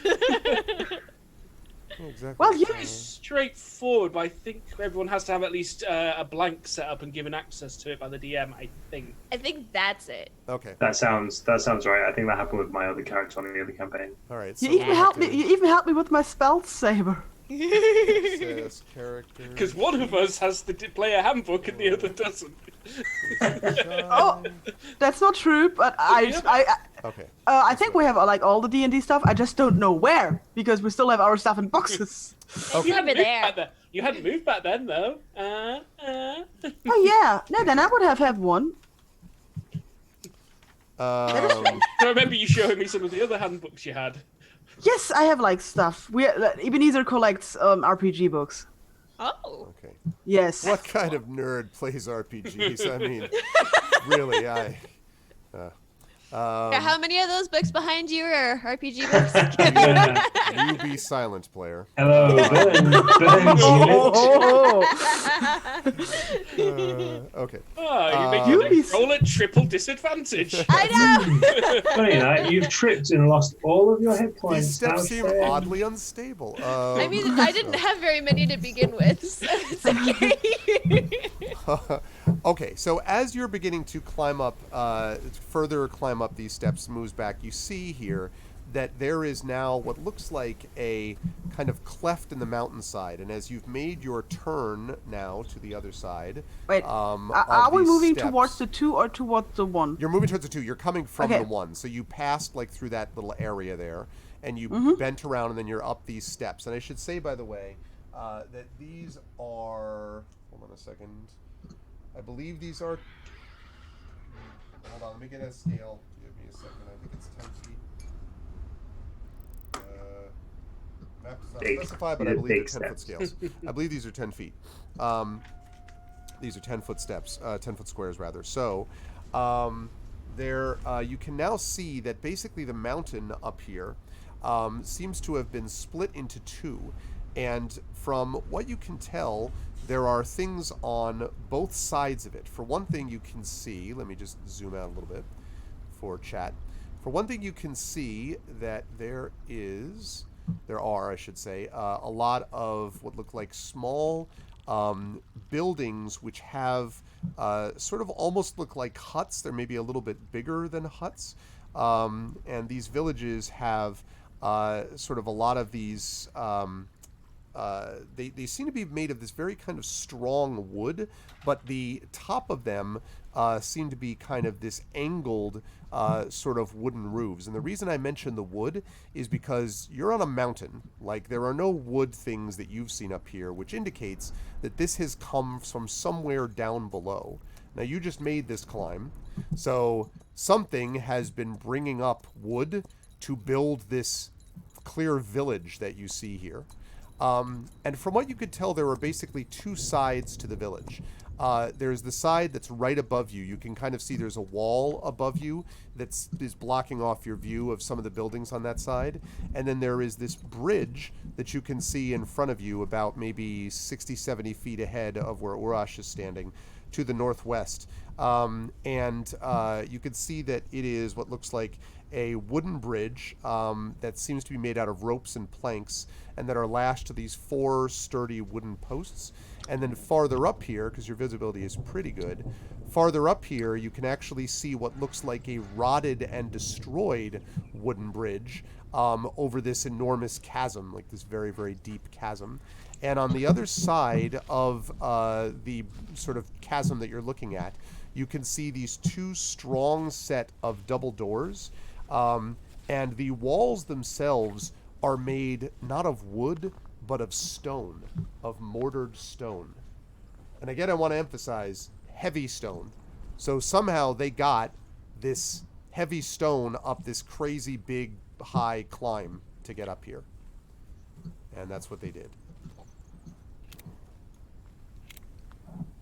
So I pause for a moment to let you all let that sink in and see if there's anything any of you want to do about any of that, because you can now see what stands in front of you. You don't see any movement yet, but you can see, again, just the roofs of these buildings kind of peeking over these walls, and then the bridge, then the ledge, the rotting bridge up to the north, and then another set of these double doors here, just like up to the northeast, basically up here. Is there anybody on the walls? There do not appear to be anybody on the walls at the moment.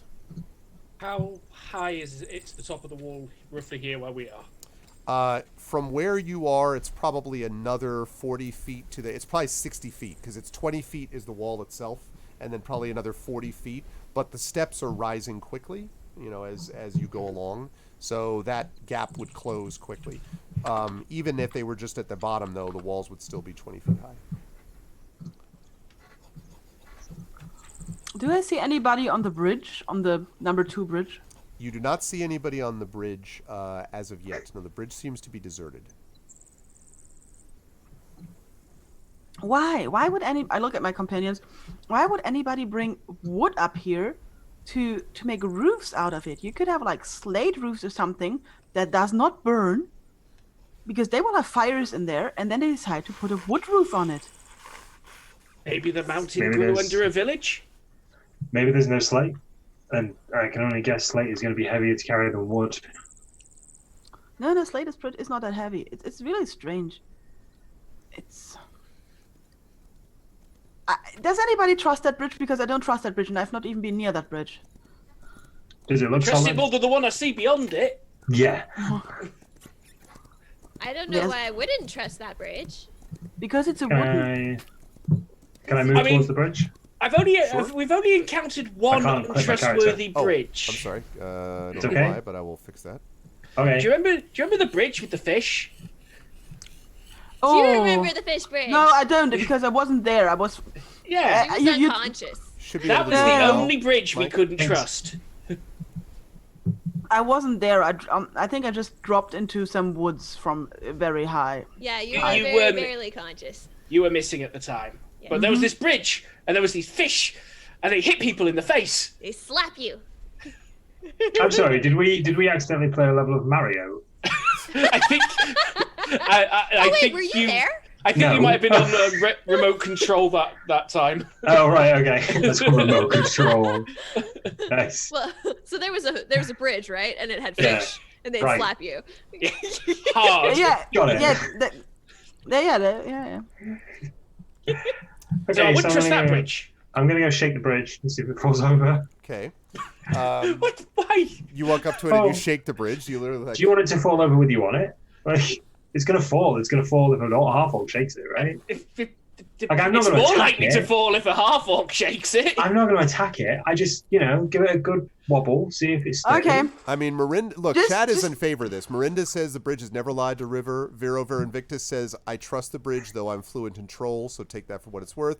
And Toxic Tom says to rope up and try the bridge. So I mean, I'm sure it's fun. I agree Okay. with Toxic Tom.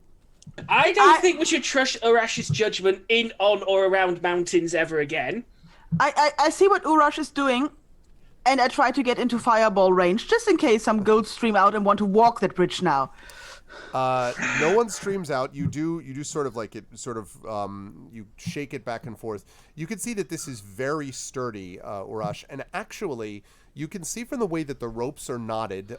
Again, of course, it could all be a trick, and this could all be Admiral Akbar a trap. But assuming it's not those things, this looks extremely sturdy, as if it was built to support a lot of weight. Like you can sort of get the sense that just like you're able to move it, but not very much. So it's actually fairly stable and heavy.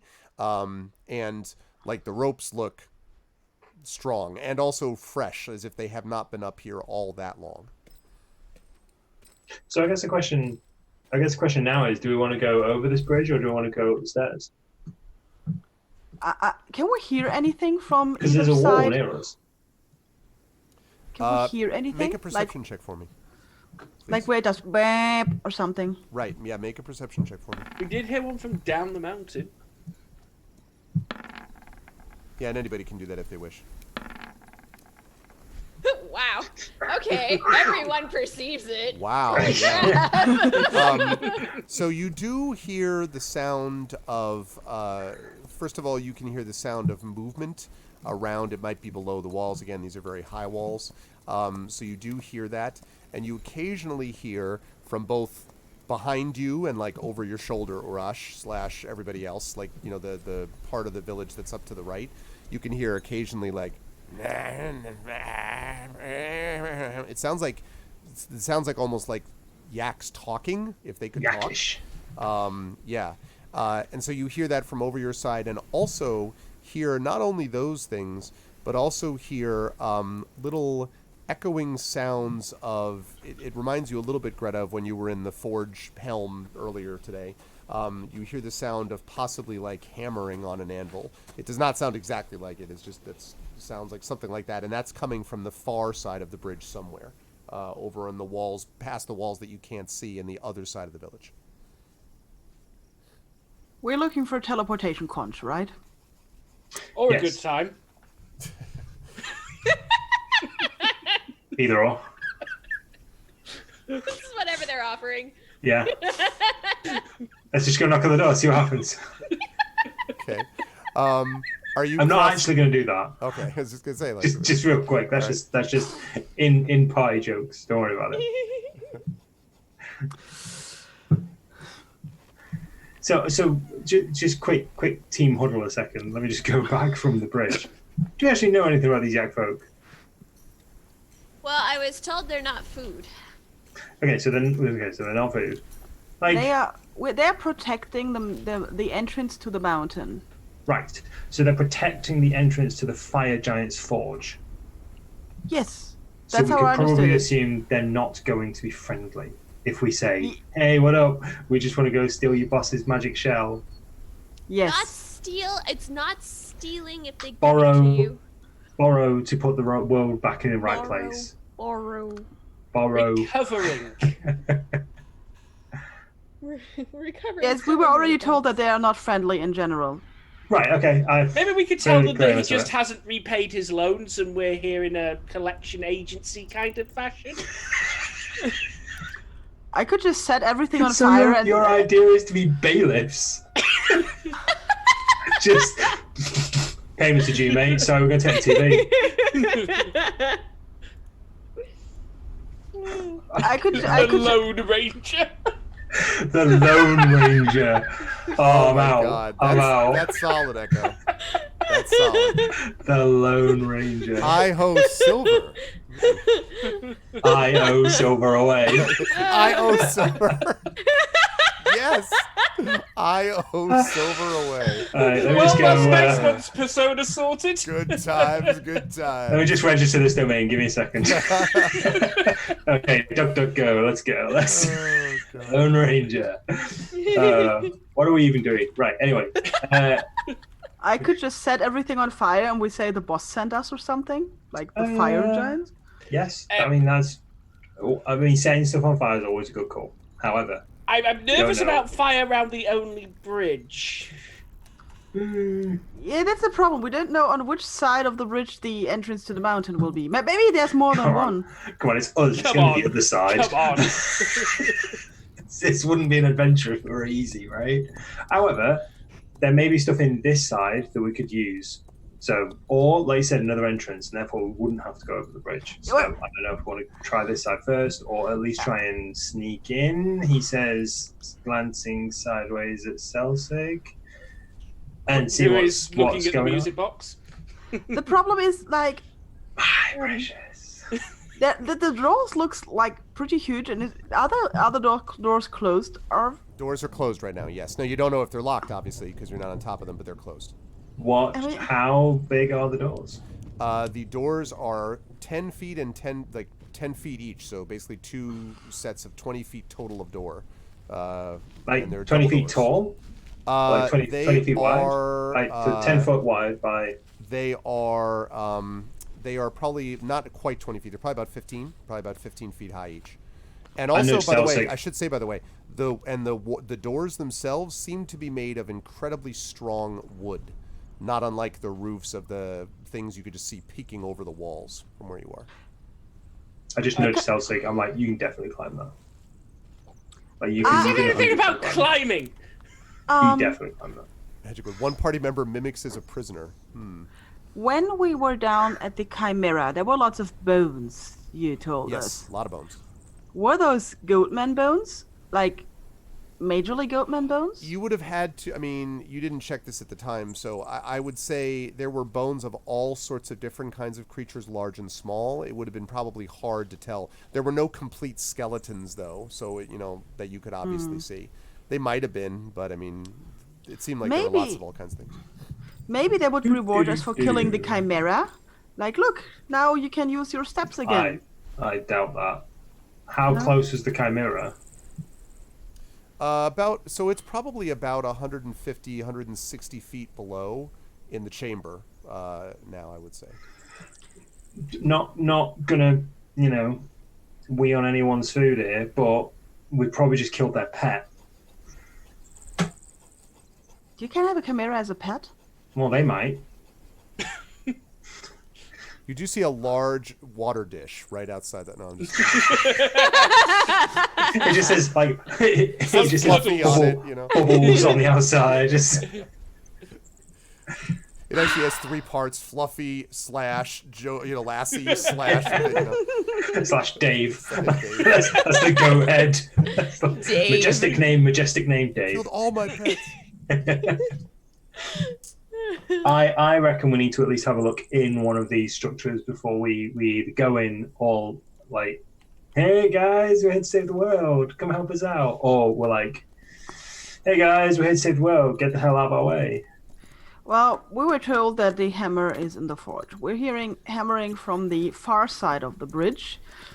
I mean, if the entrance to the you would have the forge the forge outside to where the entrance is to the forge inside, maybe. So I would say I don't know. You are the forge expert. Like, I know nothing. I can barely jump down a tree. I mean, look at this. You don't want to carry stuff over this bridge if you don't have to. So at least I don't want to. Yeah.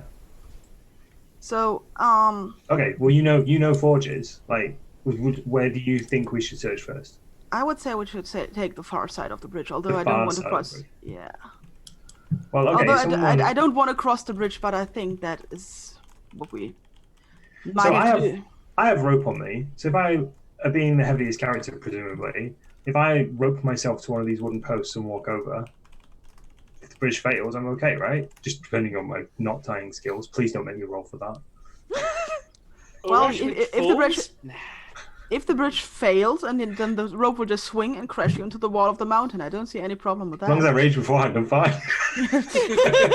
I'll just absorb it. I'll be preemptively angry at the bridge that will obviously fail. Yeah. I'm preemptively angry at the rock that's hurtling towards me. Curse you for your inevitable but sudden. So yeah, let's cross that bridge. I'm going to take my rope out. When you and finally they get to cross the bridge when they come to it. We've always waited to hear when that would happen, and now we're here. We will cross that bridge, and we have come to it. So you all cross the bridge. Now, are you crossing single file? It is big enough that you could go 2 by 2. I thought I was crossing first. Oh, you're just by yourself. I'm sorry. Yeah. We don't know. Yourself to this side. Is anyone there holding the rope? Super paranoid orc here, right? We don't know if this bridge is cursed. We don't know if there's archers, if this bridge is a trap, if this mountain is going to try and punch us in the face like the last one. Like, there's a lot of fear here. Like, Urish's anxiety levels are already pretty damn high. Okay, yeah. He is lashing himself to the side of this rock. Okay. And then he is going over on his own to make sure that no one dies. I shout after him, look out for fish! Just like, I don't understand that reference, and I start walking. I remember that. So as you're walking across, so just so I can make sure, the people who are here, I see that River's there. Is Celsig and Greta, are you like up here near the edge of the bridge, like near the end of the bridge? Yes, I'm in fireball range, as I said. Okay, so you're just staying there for fireball range. Celsig, oh yes. Otherwise, I'm sorry, Urash, but this bridge. Oh no, I totally get it. Like, if anyone can take friendly fire from a spell, it's going to be the meat sponge, like the spell sponge. Do you know what I mean? Go ahead, Celsig. I'm positioned to go last because if it doesn't break for the 3 bigger / more heavily armored party members, I'm probably okay. Gotcha. So you're able With to all cross. with all the gold on you, you're probably way more than Urash. Say. So She the hadn't bridge. said that. There is. You walk across with little trouble. When you get to the middle of the bridge, Urash, you just hear the whistling of the wind. You know, Oh my God. Right below you, and you look down and you just Distant see cry of a dragon. just this sheer drop, right? But the bridge is extremely stable. You don't feel it like shaking at all, and you get to the other side with no difficulty. Okay, I thumb up, and hopefully someone will take that as an indication that they can untie the rope. I go, not knowing about the rope thing. Okay. You also have no problem crossing over. I'm now questioning how long my rope is. I untie the rope and start walking over. Okay. Thanks, Greta. All right. You walk over. Greta, you also make it over Stop. with no problem. Finding my rope hook. Celsi? I'm proceeding go. after them. Okay. All right. So you start to make your way. Do me a favor and just move your guy. Yep. Start to make your way over. The bridge creaks alarming. Oh, no, I'm just kidding. You have no problem getting over to the other side of the bridge. And when you get to where you are all on this side of the bridge, there is a sound again of this, coming from the village that you're now closer to. And these doors suddenly swing open. And coming out of the doors is what essentially looks to you like a procession, might be the way to put it. And in fact, I happen to have, hell yes, I have this already purchased. That's right. Oh my We goodness. might not be so happy about that. Oh. This is to I scale, am so don't. Not to scale, unhappy not about to scale. this. Hey, hang on, stop. If that's to scale, I need to put the Shadow of the Colossus soundtrack on. Yeah, I know exactly. Yeah, right? Just joking. It's such a good game. I Honestly, one of my freaking love that favorites. game. Yeah, one of my favorites. Really is great. I wonder if I Okay. can reach the soundtrack I have on vinyl. You have the soundtrack on vinyl? Actually, Yeah, that 2 reminds me. seconds. Wow. Stellaris' soundtrack's coming out on vinyl. That's cool too. Ooh, very nice. The Overachievers. Shadow of the Colossus, though, I mean, like, So good. no joke, yeah. All right, so actually, I'm going to put this guy in front. And let's just put a couple more of those there. Okay. All right. So 5. So there's 5 of them, and the one in front, that there's the sort of 4 ones behind them look kind of like a warriors that are clearly there, and then one in front might look sort of the equivalent of like it's kind of like a priest, although it's not 100% certain if that's the case, but he's pretty sizable. And all of them, in fact, look fairly sizable, and I happen to have a picture, not for on stream. So you can see that. Wow. That's awesome. Yeah, that game desperately needs like a PS4 HD remaster stat. Like, I don't think they have. I think they did do a remaster. You mean like the PS4 remaster that came out a little Do while they have ago? an HD remaster though? Maybe they do, and I didn't. It's a realize. it's a remake rather than a reskin. Yeah. It's a full remake. Did they really? All right. Well, You definitely, if you've not played it, you definitely need to get into that, man. It's really yeah. good. Oh, I believe it. It was one of my favorite games. Wow. Oh, so good. So Okay. yeah, if they look like this, I'm out. They look like this, or at least the one in front does. So this thing that you can see, I've just put this on stream, so the chat can see it too. I have one too, see? Oh, Nice. look at that! Except mine's mirrored. Wow. Man, yeah, Shadow Colossus is super good. All right, so these creatures are coming towards you, and you can see these rather sort of large. Okay, I'm gonna have to these listen to this right now. large-looking, these large-looking creatures, and I want to see if I can describe them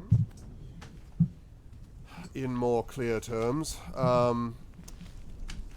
have that there and there. Okay. So they look vaguely sort of, I guess, almost minotaurish.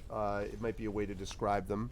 But they look essentially like two-legged standing yaks with enormous furred and muscular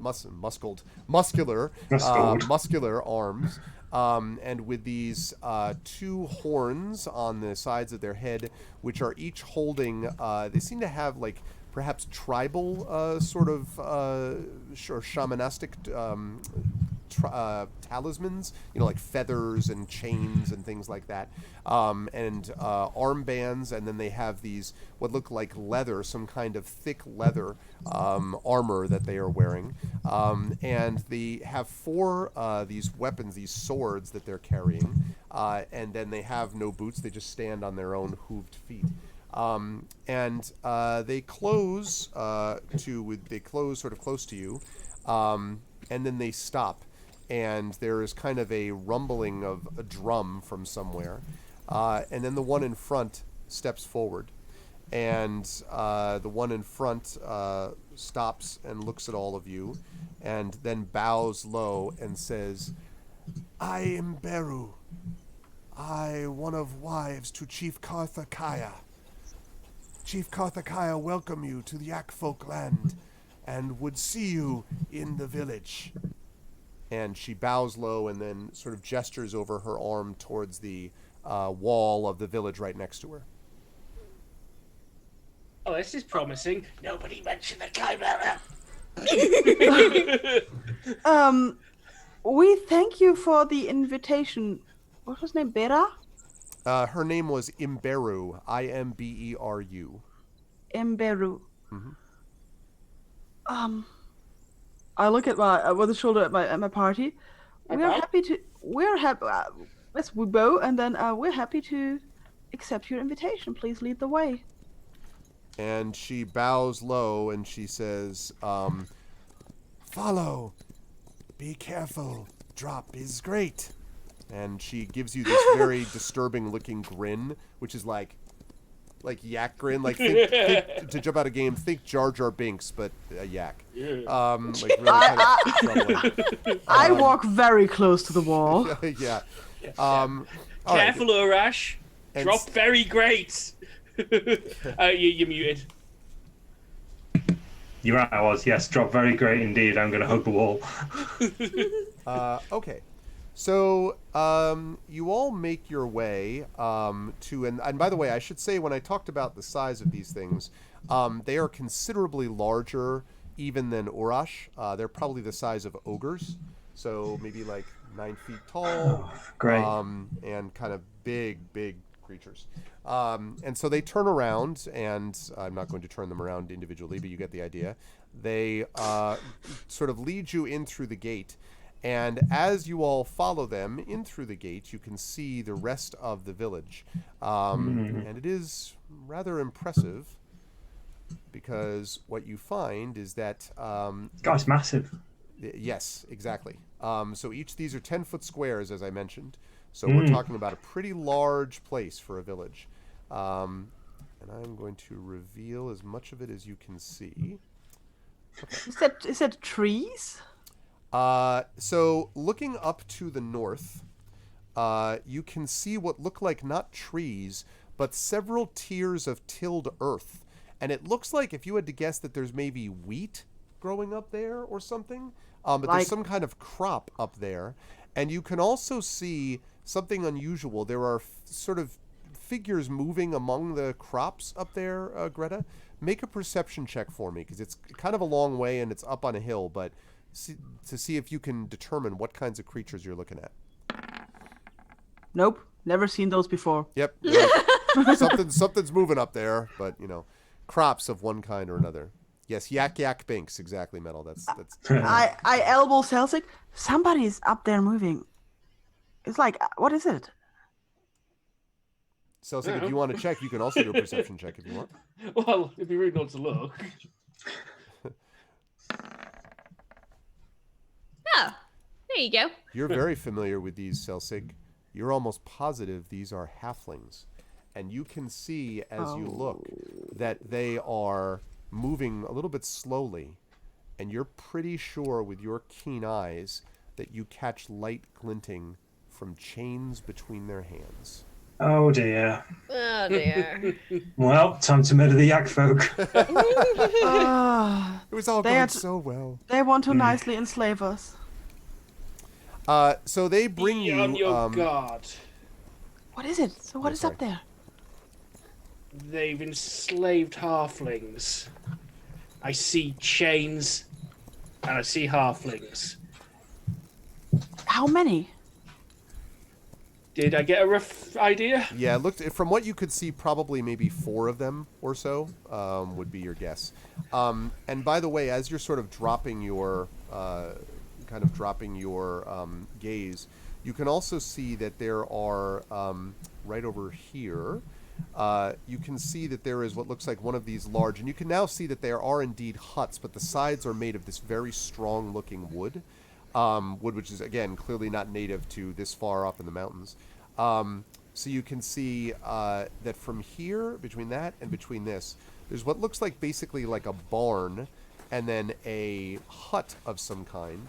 And in between them, you can see what basically looks like a kind of fenced-off area right here. You're not sure what this is for. At the moment, there just seems to be like a pallet, like a wooden pallet of some kind in there, but that's all. And you don't see, at the moment, any animals. You just see the yak folk and the creatures that I previously mentioned in the fields. I wonder what stays in those pens. Why would such mighty creatures need such small slaves? Evil. Evil. I just look at Greta. Oh, come on, you! It's not a friendly look. Oh, come on, you! We are smaller than them. They might not be good at gardening. Everyone knows halflings like gardening. Is that why so many of you are rangers? Wait, there are more of you? You really didn't get around much before we met you, did you? No. I like my hut. I miss it. Speaking of huts, they bring you to... Oh, and one other...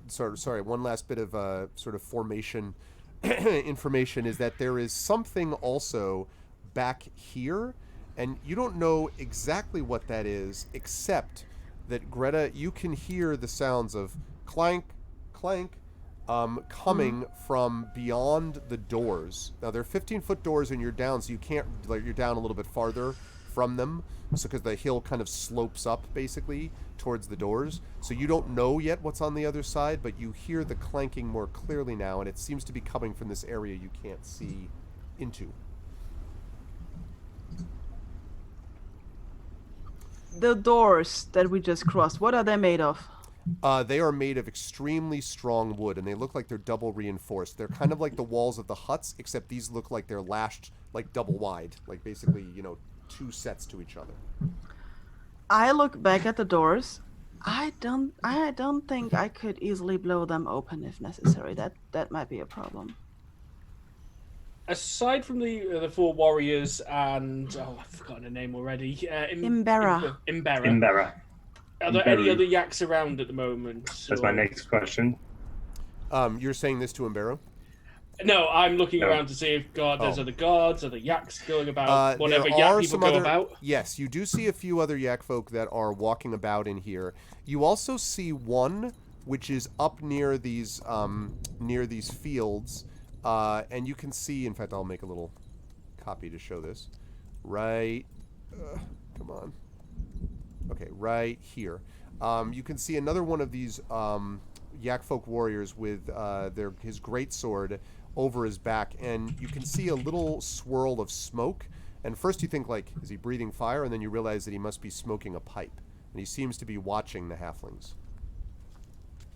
And then you see others kind of moving about, like moving in and out of the huts here and there. Hard to get a sense of the number, but, I mean, definitely more than Are they all armed?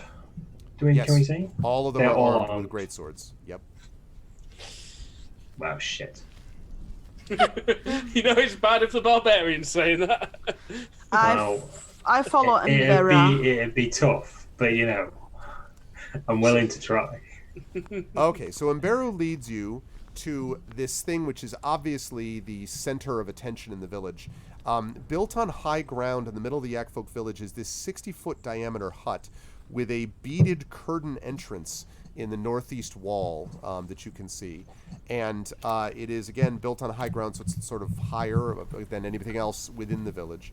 And she brings you, Umberu goes to the door, and then opens the beads, sort of like pulls them back for you, and bows low and sweeps her hand in as if to reveal this hut. Now, the size of this hut, the doors for these are each like at least 12 feet high.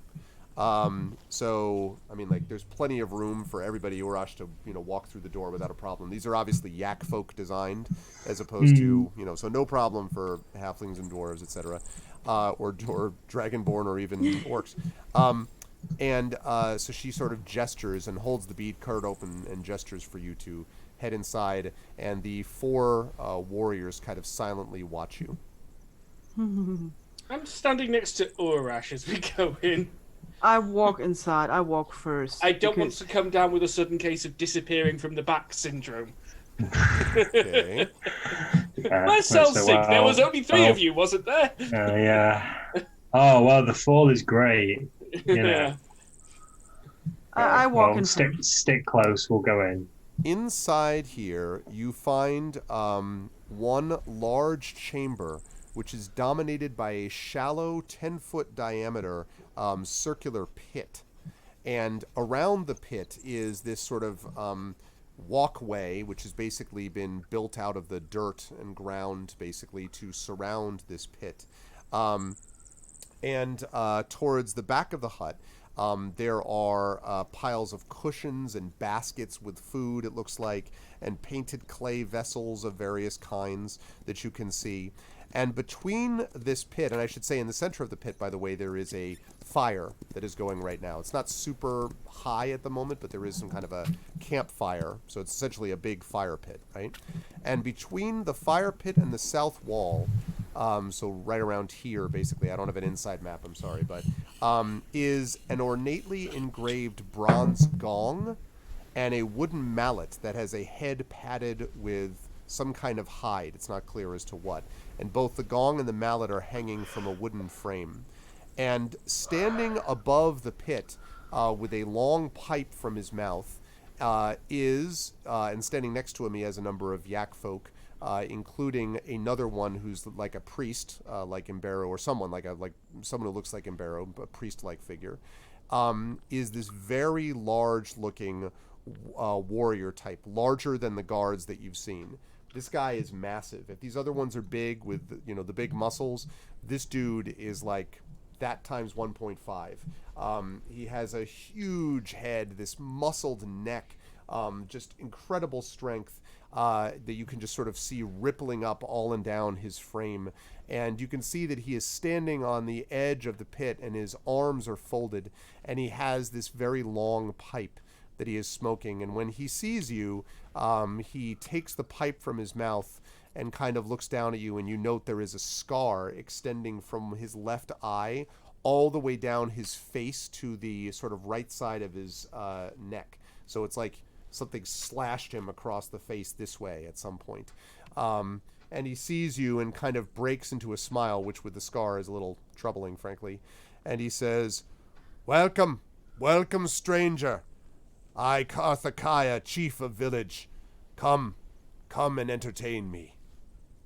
And he kind of gestures to you. Now, he sort of is gesturing to the pit, because it feels like there's no... Like, he's sort of waiting at the edge of the pit, as if, like, there's no way to talk to him up on the walkway. Like, you have to talk to him from the pit.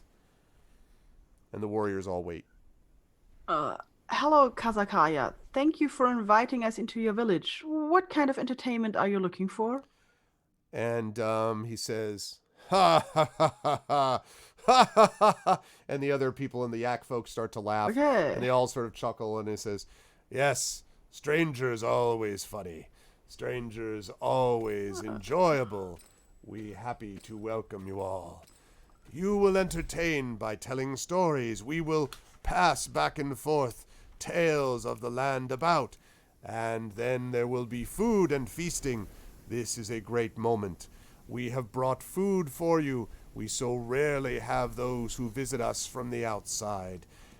And he looks and he waves down, and you see that there are, sitting on the ground next to the fire, with the fire pit, this baskets of like what looks like fresh bread, and there's like another basket of what looks like fresh cheese, and there's like jugs of some kind of liquid, and there are these huge wooden steaming bowls. I'm talking like, wooden bowls that have some steaming liquid. You can see the steam rising from the top of them, and he says, "Come, we shall feast together and speak of yak folk and strangers." It's John Cena. Yes. I tug on a rush to get his attention. I'm like... You notice now the 4 warriors, by the way, are standing before you go on. The 4 warriors that led you in are... Imberu goes up to stand next to him, on the other side of him from the other one who looks sort of like her. And the 4 warriors are standing behind you rather close, Celsic. Like, they haven't, like, touched you yet, but they're standing right there, like... Well, I'm going to be like... that's why I wanted to, like, down here. Right. Like... How many visitors do you think leave this village?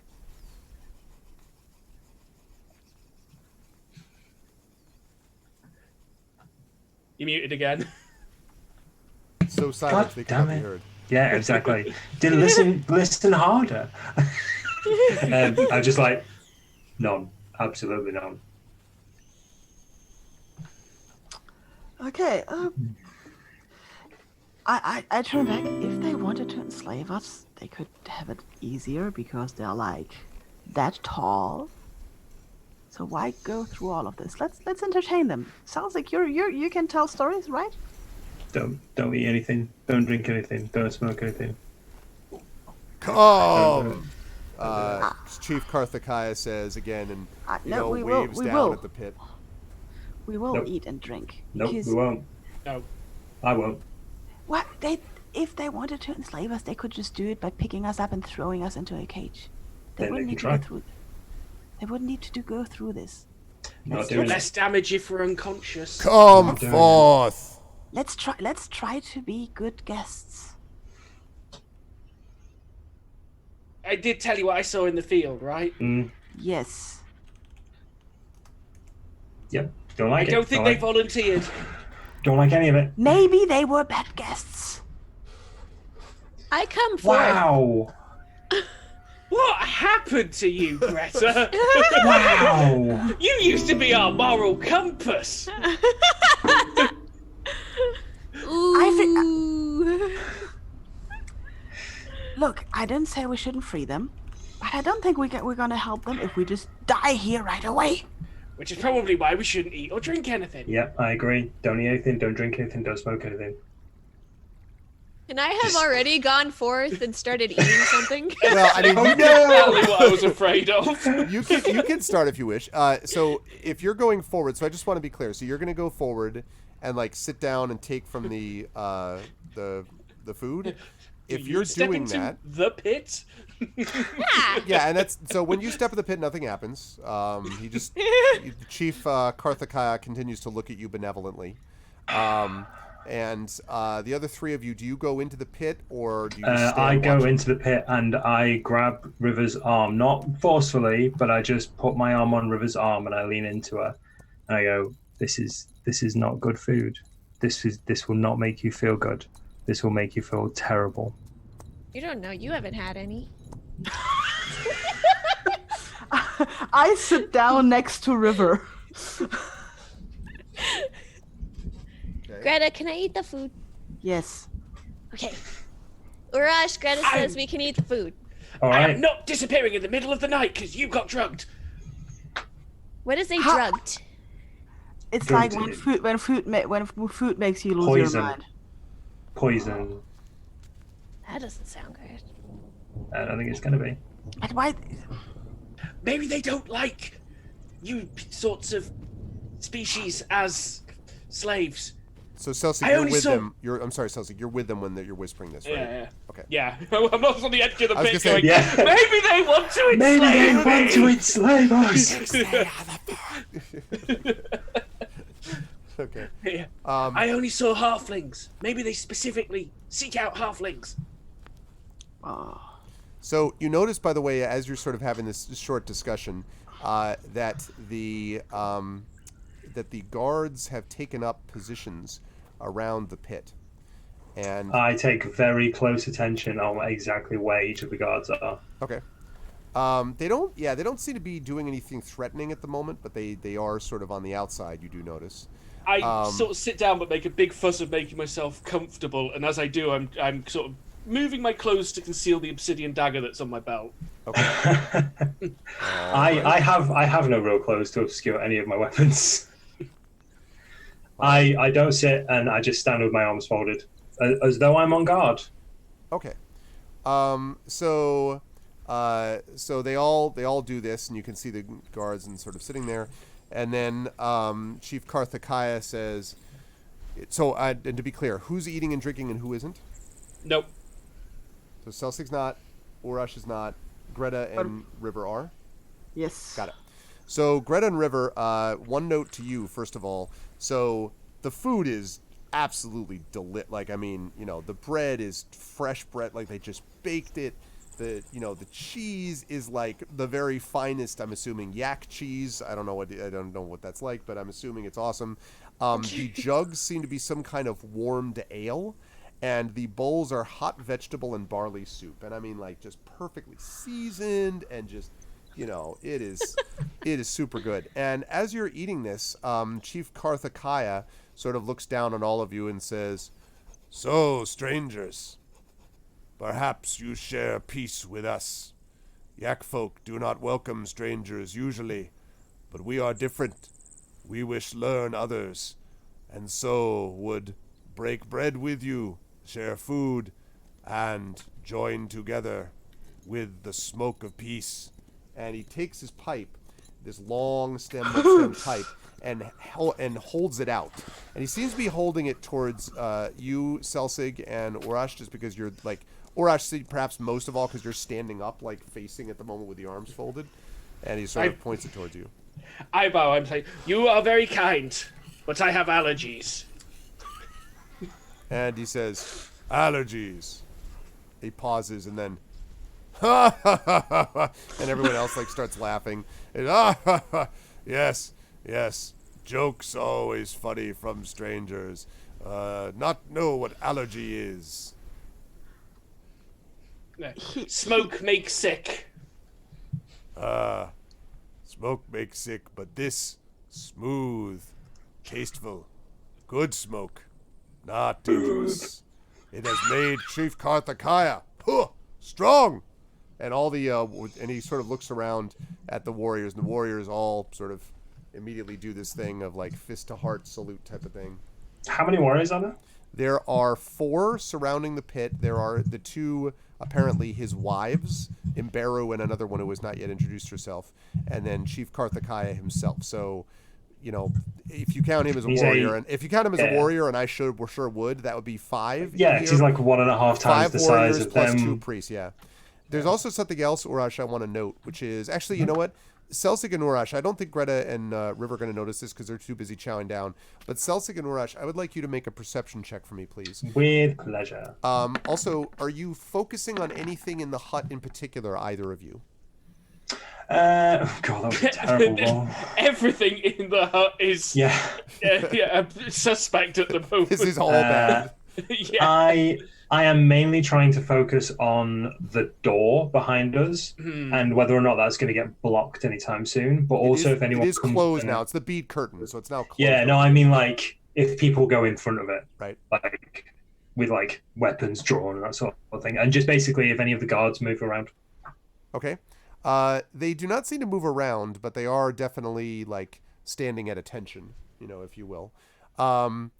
So, and you don't really notice anything else other than that, but Celsig, you think you do. There is something every so often that kind of glints and glitters and almost flashes. And at first you think it's the firelight, and because you have a fire next to you, obviously, like, that this big fire. But the fire doesn't seem to be coming from there. There seems to be some other kind of fire glittering or moving or shifting from behind Chief Karthakaya. There's something behind him. I try to look. Don't know what, but sparkly. Okay. You could take a look if you want, Greta. You can make this perception check if you wish. Maybe magic fire? Maybe I've seen magic fire before. No, not this one. Nah, I mean, the food is so good. Like, why would you focus on fire? I mean, it's just, right now. So, like, let me ask a quick mechanical question. I've already screwed this perception check up. Could I just look harder? I mean, I've drawn his attention to it. Right. Yeah. I mean, it's not so much look hot. Yes, I would say that once you draw your attention to it, you can see that there is a flickering, although it's sort of very hard to tell. It would be hard normally, Celsig, even for you to tell because you've already got this fire behind you disrupting it. But just you're used to seeing things that seem out of place, and this seems to be one of those things. In fact, it almost seems like the gong, and I should say that the gong is basically right here. Well, okay. Imagine that this is the pit. Actually, that works pretty well. That's not what it's intended to be, but imagine that you're in the pit right now and you're all surrounding it. I didn't mean to do that, but that actually kind of works out. So imagine that that's the way it is. So the gong is basically right here, and the glittering and flashing seems to be reflecting off it from its right-hand side as you look, from its left-hand side, but to your right as you look at it, meaning that it's reflecting off something coming from here, basically. There's something off back there. It's there aren't shadows where there should be. I don't see it. Creature, gold, another yak. I don't think it's a gold. I'd have stolen. I mean, I'd have probably made moves towards it by now. It would have shifted towards you very slowly. Yes. Is the chief also eating? Because he was talking about breaking bread. The chief is smoking, and so he's not eating at the moment, but he is smoking. And has been trying to has been holding out this pipe. And as he sees Urash doesn't seem likely, he says, you not take. Mighty orc, you feel that you are not one with us, at peace? I seldom feel peace in many places, least of all in such a hostile environment such as this mountain. Hostile. So no. You speak of our home. It is hostile to those who do not understand, but to powerful and strong, it is a home, a good, the best home. Perhaps you would learn that too. As was the North. However, we employed our own people to do our work for us, and we didn't steal and enslave other races to do our bidding. So no, Chief, I will not smoke with you. Make an insight check. Everyone or just he? No, just him. This will not go well. I will warn you now. Oh, not bad actually. 16. Better than I thought. You think, Urash, that when you mention that, when you say that last line, there's a flicker, just a moment where there's sort of like that annoyed him or something. And then it's immediately replaced again by his sort of more beneficent expression, and he says, perhaps you not understand. Culture is different from place to place, and we treat those that work with us well. You would not be one of those. You come to us in open as strangers, thus we treat you this way, with food and smoke of peace. You speak of others, and yet you have not even yet given your own names, as courtesy calls. I have given mine, Chief Karthakaya of the Yak Folk, and you are... And he kind of stops and looks upon you. I'm River. You say a bit of like a mouthful of cheese or something. Yeah. River. Dude, the yaks have cheese? I don't even want to know. Of the mighty Dragonborn. One of the guards is just like, it's mine. Wow. Hey man, you left that one wide Oh, open. man, I don't- Yeah, wide open. Woo! Alrighty. I made it myself. So that's troubling. But I do say, I'm River, and your food's delicious. Thank you. I am pleased that you will enjoy food. Chief Karthakaya, welcome all with open heart and open hand, even Dragonborn and those from distant lands. And then he looks at you, Greta, and he says, "And what of you, dwarf from mountains? What would thy name and clan be?" My name is Greta Goldenfire. And he nods and he says, "Ah, the dwarf Goldenfire. Then you must like where you are." And he points at the fire and says, "Plenty of fire for all. Huh?" And he starts like cracking up and laughing at his own joke. Starts clapping at his own joke, not unlike a current U.S. politician. Anyway. I'm a dwarf. I've most likely heard worse jokes, so I'm fine From with me? Sure. Yeah. In the last 10 minutes. So yeah, okay. So you laugh a little bit, and all the other sort of yak folk laugh along with the two people next to him, including presumably his other wife there. And then he says, "And you are little in stature, but great in spirit. You must be the king of the halflings, yes?" And he kind of is looking at you, Selsig. Halflings bow to no king. I'm staring past him as I'm talking to this, trying to find that what's going on with that glitter. Yeah, as you notice that as he speaks and moves, the glitter kind of shifts around a little bit, like an aura? No, it's got to be coming from an object near him or on him. Maybe it's like his armor. But it's Is he not in the wearing front armor? of it, though. He is wearing Not in front leather of it. armor. He is Has he wearing some got? kind of Is there leather like a visible like shield on his back or anything like that? Not that you can see from here, no. Okay. He does have a sheath of some kind with like a weapon in it on his back. So That might be that's it. that. There, it's large too, but. So he says, "Halflings do not bow. That is good to know." We are lovers of freedom. And he sort of nods thoughtfully, and he says, "May you keep that freedom." And then his eyes kind of flicker away from you, and over to Urash, and then he says, "And last of all, you who will not smoke the pipe, you who are suspicious, a great orc of the north. Perhaps your name would be of value if you would be willing to give it, as I have for you."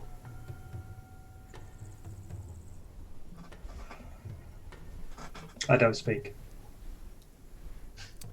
He sort of waits for a while, and with his smile kind of continuing, and then takes his pipe back and takes a long puff. And the smoke that comes out is of this kind of... Thank you for the follow. I know we've had a few follows today, so thanks to everybody. As he takes a long puff, this smoke ring basically makes this big smoke ring that comes out, and the ring kind of drifts around, and then it goes over the fire and sort of levels out. So it's like you're like looking at a hoop basically circling above you, and sort of, and then gradually disappears into the air. And then he sort of smiles again and says, "I am most glad that we have those who have come to our village. Why have you come to visit Yak folk? We are far from any maps or towns of those below." I look at Celtic because Celtic knows Greta can't really lie, so I'm not sure if he wants her to answer. And but she will if he doesn't answer, doesn't say anything. We are explorers. "Ah, explorers. Do you seek treasure, knowledge, power, or simply food?" I seek food. And he nods. "It is a good answer. Food is of great value." It is, yes. And you can see like one of the sort of nodding at one of his wives. His wife is nodding back at him.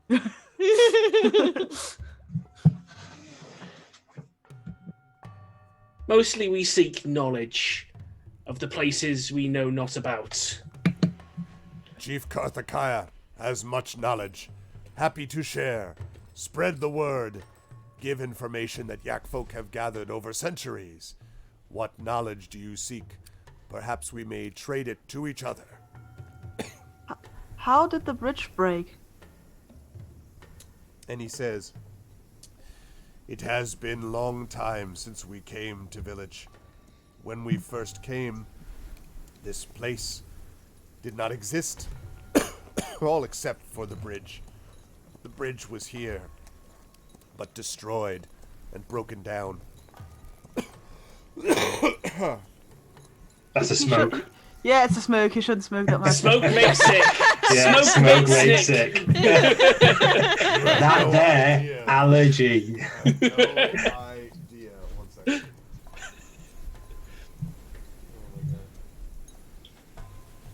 Oh, Oh, I'm still here. I just don't want to disgust anybody while I blow nose and cough up along.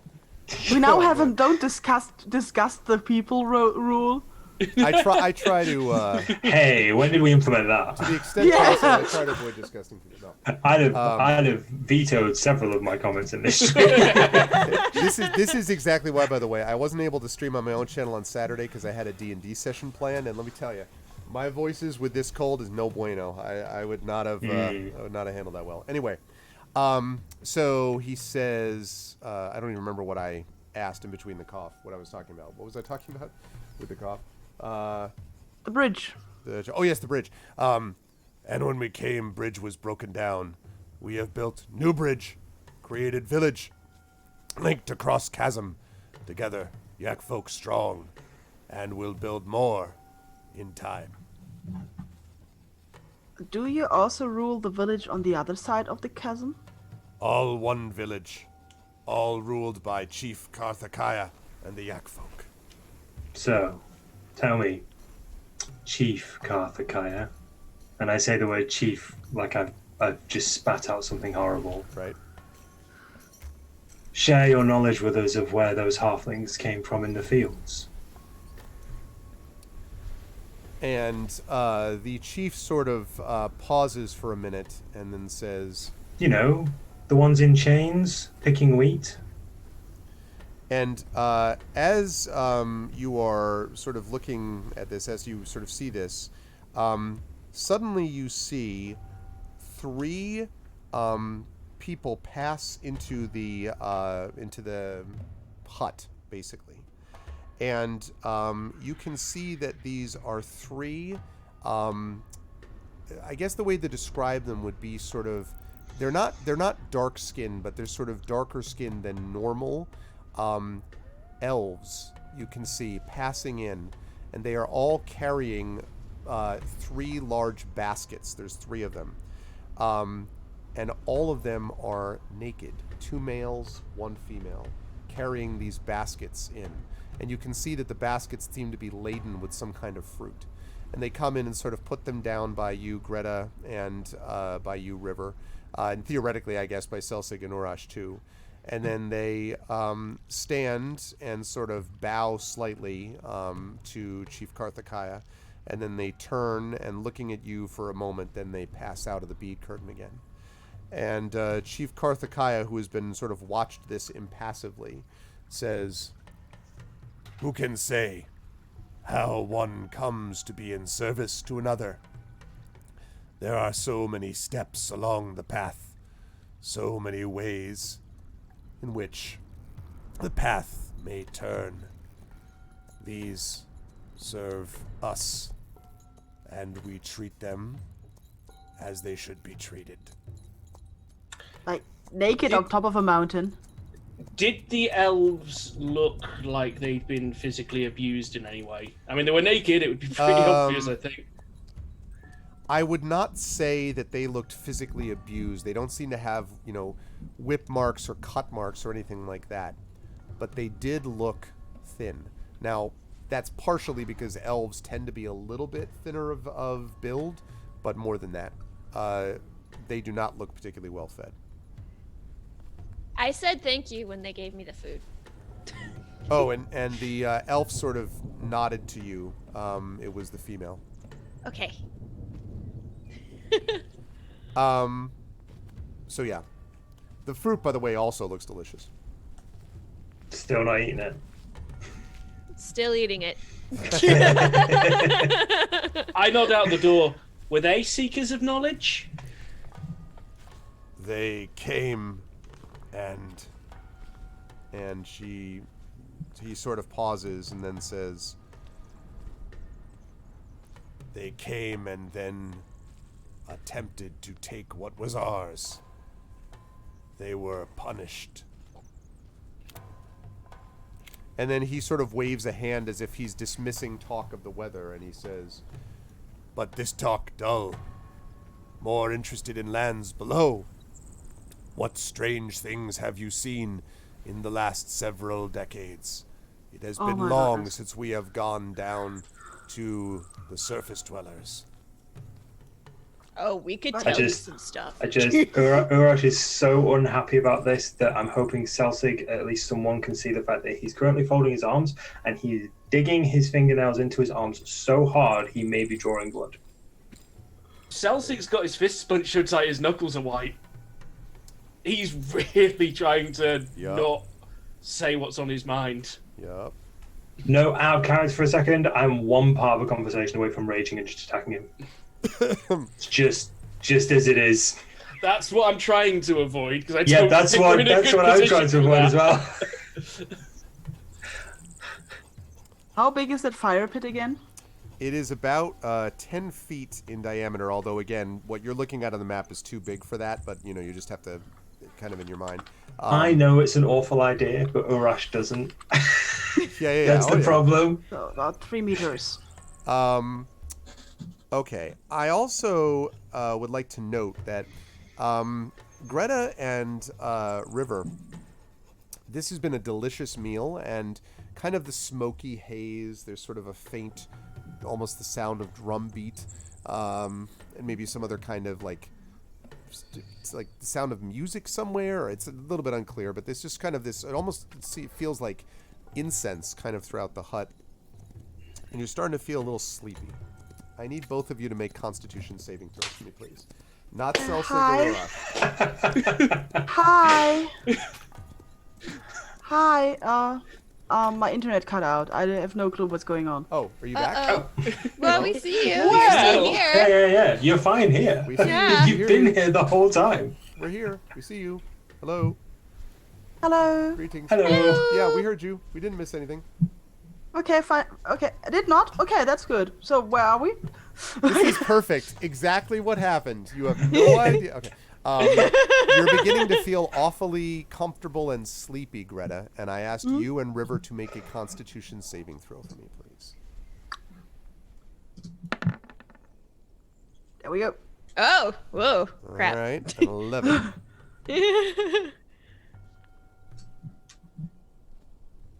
I need to know if I have inspiration. Oh, let me check my own channel for a minute. I will find out. Oh my gosh, I was accidentally never hosting here. That's a mistake. I will solve that in just one problem. In just one moment. Just one problem. True. The last thing I asked was Solving problems with other problems is kind of our forte. What I wanted to ask is the fire pit full of coals? Or is with burning logs? These look to be burning coals. Okay, that's good. And Lone Wolf, I don't think you do. I don't see any that you listed. I updated at the beginning of the month, so I don't see any. You might have used it on one of the previous sessions on my channel, so I don't think you do at the moment. I don't have you listed as having it. Okay, and now I'm going to host GOG Commons. I should have done already. My apologies. Okay. All right. So Greta's got an 11. Let's see, how about Chai? I need River to make We both got an 11. Oh, you both got 11s. Yeah. All right. Okay. So, yeah, basically both of you are like, and you fall over and start snoring heavily. And I follow River like arms around like both like oh. Yeah, exactly. You're like spooning, like, oh, it's so cute. You know. And Chief Karthikaya sort of laughs. Ha ha ha. Ah, long day, big meal. Ha ha ha ha. I look up at Urash and I can see the look in his eye. I just put my hand up to him, just pat him, and he was like, Okay, I leave. Howard? Yeah. Never breaking eye contact with the chief. Yeah. And so he looks at you, at both of you, and he says, and he kind of takes the pipe from his mouth for a moment, looking thoughtful, and he says, so, will you join the peace of the Yak folk?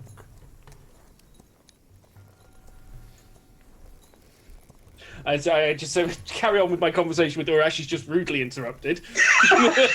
Yes, sorry. Selsig, I'll just lean down. Go on. I know what you're thinking, and I agree, but not here, and not right now. I once learned in a bar fight, the best way to fight back against being surrounded is to not be surrounded. That actually makes a lot of sense. All right, I'll take your lead on this. You say when, and we go. Let's get these two out of here. All right. I start snoring. I start snoring. Silly. Our friends Yes. do this all the time. Big pains. We are always having to carry them. I'm gonna go over and just like hook River onto my shoulder and like try and like steady Greta up and kind of try and carry them. Okay. Have you got somewhere for them to rest? Them very lazy. And so he sort of thinks for a bit and then says, yes, can bring you to close place, safe place to rest. Are sure that you not sleepy too? And indeed, Selsig, your eyes, which have been starting to sting from the smoke, which is just settling down and down and down further upon you, you do feel like, you know what? It might be nice to get a little nap, a little nappy nap, get something in there. And I'm going to ask for both you and Urash to make con saving throws here too. Don't drop me. Just looking if I've got anything that can help. He's gonna drop us. Well, there's No good news drop. and bad news. The good news, he doesn't drop you. The bad news, he drops and you fall on top of him, still sleeping. So, Snuggle pile. so they are now Cut off a asleep. worm. Selsig, your sort of vision swims, but you clear it, and you manage to stay awake. And you are now standing above your companions. And the chief kind of folds his arms and looks at you and says, so, you carry him too? Yeah, well, this is awkward. I tried. I exhausted myself being so nearly angry. He says, but I can bring to safe place. Warriors will bring. So assuming you do that, you are now, since you are now surrounded by 1, 2, 3, 4, 5, 7 Yak folk warriors, and Yeah. So they take you and they gently, still smiling, all that, bring you over to. Let me just make sure I know where we're going. Hold on 1 second. Swear to God if it's 5F or 4C. Nah, I think we get our own, maybe like 4B. Ooh, fancy. On the other hand, no, I don't think we even get one with a letter. I think we get a really like. We'll just get 6. 5C. We get 6. We're just gonna get pushed straight in the field. No, like 6. I think we get 6. Yeah. Okay. I hope they don't make us naked Can't like the believe elves. We're taking bets on what pen we're gonna be put into. So they bring you. Oh no, thank you, Roll20. I just want the. I hope they don't make us naked like the elves. They so they bring all of you to this pen, and now as you get closer, You can see that what you Aw. thought was a wooden pallet is not really a wooden pallet. Not a wooden pallet. It's It's in a fact a cage. cage inside a fence. Now they don't put you inside the fence. They actually bring you inside this hut, and one of the Yak folk warriors remains, and they put all of the rest of you in this hut, the 3 sleeping ones, and of course Selsig, you as well, and Chief Karthakaya comes, of course, as well.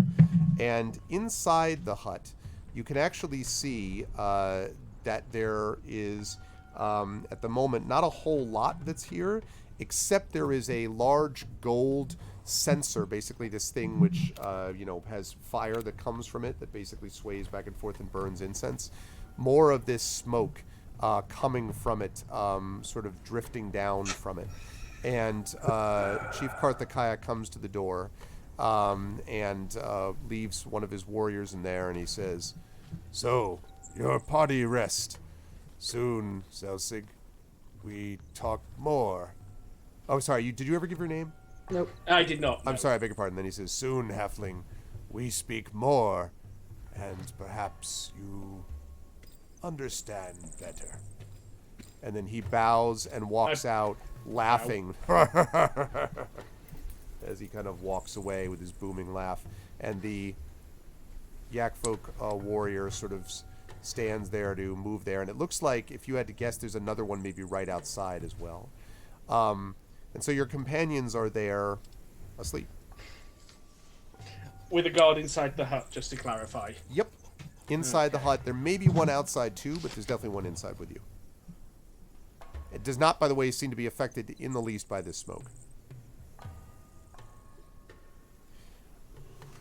And there's a moment that passes. Poke Sorry, go ahead. all 3 of them in the face. Okay. You do what? Donk. Yeah, just prod your face. Ah. Okay. So this seems to have no effect on them at all.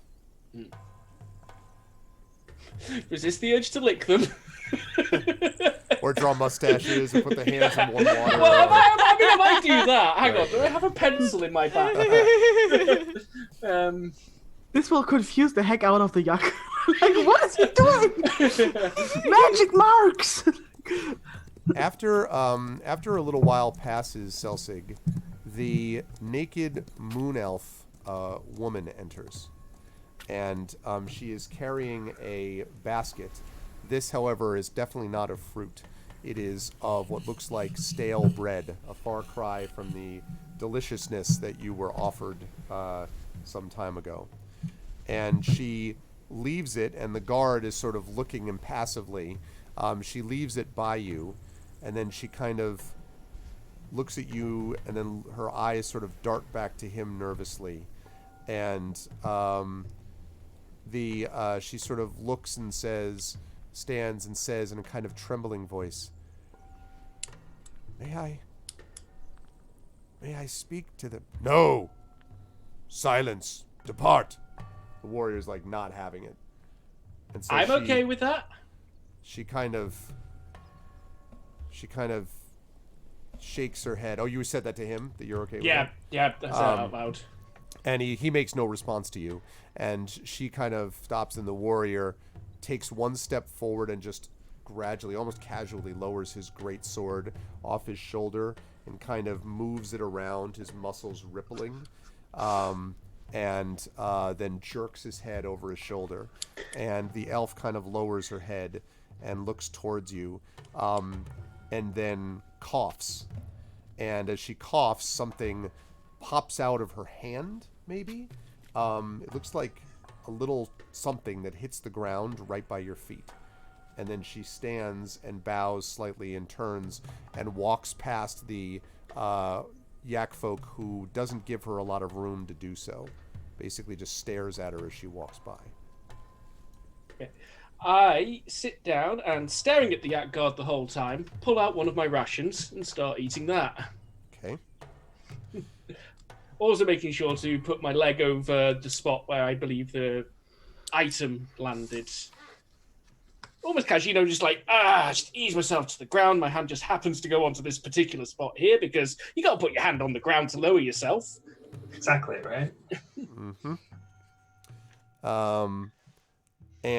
Okay, so you're able to do that. I'm going to ask you to make a stealth check, please, but it's a... wait a minute. Nope, deception. Make a deception check for me, please. This is pretty easy, though.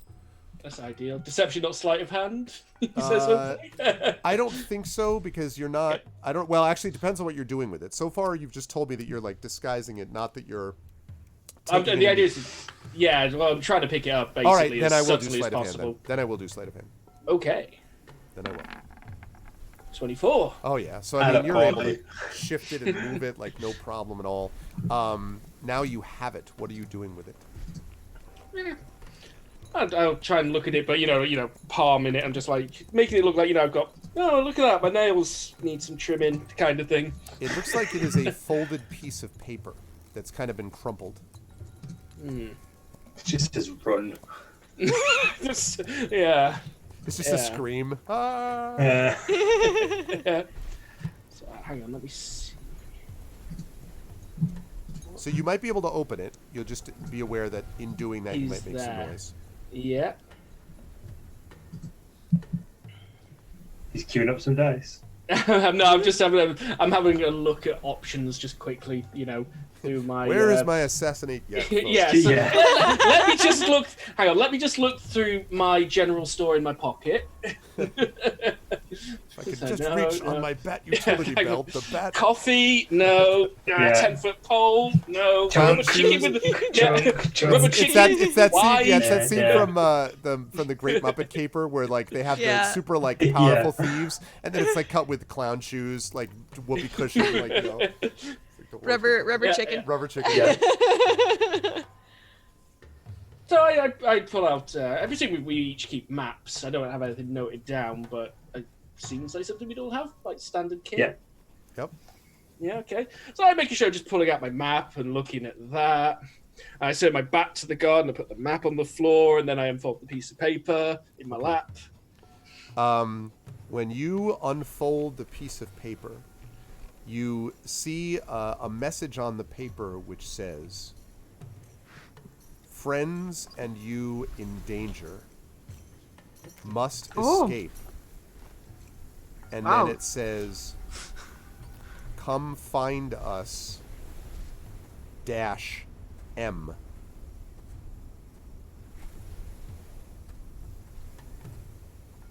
I mean, yes, I've figured out a large portion of that for myself, but it's good. Would to have been useful on the way in, maybe. I told them, but would they listen? Oh no, Hey. we want food. I listened. You did. Yeah, you know what? You're all going to be very hungry, and you're in the same position as we are. I'm too angry to be hungry. Now I pull out a piece of chalk and draw a mustache on Greta and River. And so you do this while this creature is sort of looking at you impassively. And then you hear this sound, Selsig. It is a very unpleasant, disturbing, horrifying in some ways sound coming from outside the hut. It is coming from somewhere to the north. It is a scream, and it sounds very much like the scream of a halfling. And that is where we are going to draw our session to a close for this evening. And I have the episode title now, which is next episode title, Prisoner of the Yak Folk, or Escape from the Yak Folk, or good or stuff, both. folks. Or both. Naked elves and Yak Folk. Yeah. We'll see how that all goes down. Good stuff, folks. I really enjoyed watching you folks go through some of that and sort of dealing with these Yak Folk. And I love the fact that from the very beginning you're like, no, like even if it wasn't a trap, you're like, slavers, suck it, slavers, suck it, slavers. Yeah, I'm glad everyone's cool on that. I'm glad that we don't have to have any discussion about evil, not evil, But anyway, it was interesting to see how that all went down, and I am very curious to see how this is going to be handled. First by Selsig, because everyone else is asleep, No pressure. and figure out how to get everyone awake and escaped and all that. It's going to be Also that they can figure out how to get to this damn fortress. So 8-bit why?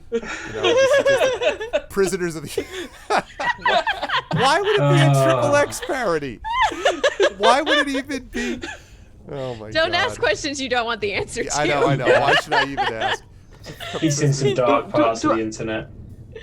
Oh man, are we ever What gonna is get the a blew it all XXX up, parody? you bastards? Oh no. It's just. We can explain later. Yeah, we'll explain that. I did. I brought up the naked elves. You brought up something else. In Okay, your I mind, don't think I Sarah. need further explanation. Okay. Yeah, I think you know what you. Yeah. This is And great today, stuff. Before we Pirate get learns a ourselves new in thing. trouble and get GOG permanently banned from Twitch, I will start with the pixelated edition. I will start with starting down below. Chai, it was always a pleasure. I love the fact that River immediately went over to get some food, and it's not because obviously River wouldn't do something like, oh, food or save my friends, I'll pick food. Like, obviously River wouldn't do that. But this is something where you're hungry, you fought a chimera, you've been dealing with a lot of this stuff, and you're like, this person seems reasonably friendly, I don't want to eat food. So, you did what River would be expected to do, and unfortunately it happens to be, poisoned food, and now you're a prisoner of the Yak folk. But I'm sure it'll all work out in the end. How did you feel about today? Where will the lovely folks see you next? I mean, role playing is role playing, right? Like, you gotta do it. Yeah. Even though every single thing in me was like, don't do it! Yep. River was like, no, we gotta do it. Yep. Yeah, exactly. So anyway, I loved this session actually, especially because my husband and I just recently started out of the Abyss, and so now I'm like, oh, and this is how I got sold to the Underdark. Yeah, there you go. Right out of the Abyss. That's awesome. Are you playing the same character, by the way? Are you? No, I'm playing a different character. Different character. That is funny. Yeah. Though. Yeah, it is kind of funny how that's where my brain went immediately. Yeah. So I'm like, yay, slavery! This is how it works. Anyway, I will be playing on my personal channel tomorrow. We will be playing Outer Worlds. We're still playing that. And then I will be back here on Monday playing something, presuming I'm not having a baby. So that's my life right now. Yeah, that's right. Well, good. Best of luck. I'm sure it will go great when it happens, and Oh, thank you. It will be super cool to see the arrival of the. We'll have a new. You'll be essentially playing. In these sessions with you plus a. Baby Chino. That you brought along with you, a mini tiny dragonborn. That you Yeah, brought it's with perfect. You, that'd be great. Tasty Chai and Baby Chino. Tasty Chai, yeah, exactly. But thanks, Chai. Great pleasure as always. And you should follow Chai and watch her because she's awesome and all that good stuff. You should also follow and watch Mike Smith on his various tech places and all that stuff as he begins to take over the world slowly, bit by bit. Mike, always a pleasure. How'd you? I really enjoyed also your reaction. Of course, was exactly as I would have expected, which is like I had this Klingon image of like there is no honor, and like I just had this image of you being that's what I wanted to do. I was just like, if he'd have pushed it for Urash one more time, Urash was going to just be like, look, go screw yourself. I'm not sitting with slaver scumbags like you. Yeah. Like that's it. And like slam my axe on the table. It's like, what shall we do? Yeah. But yeah, I know I really, really enjoyed it. Sometimes like Chai said, sometimes you got to do what they would do, whether you agree with it or not. Like you got to be that character. And I knew that was a sucky move as soon as I started to be like, hey, let's be a dick about this. But I'm just like, sometimes you just have to be that character for better or worse. But yeah, super enjoyed it. Really looking forward to the next one. If you want to follow me, by all means. I don't really play games anymore. I'm trying to catch up with my PS4 backlog at the moment, which is going super slowly, like glacially slowly. I'm currently on Watch Dogs 2, so that's how far back I am. Oh, wow.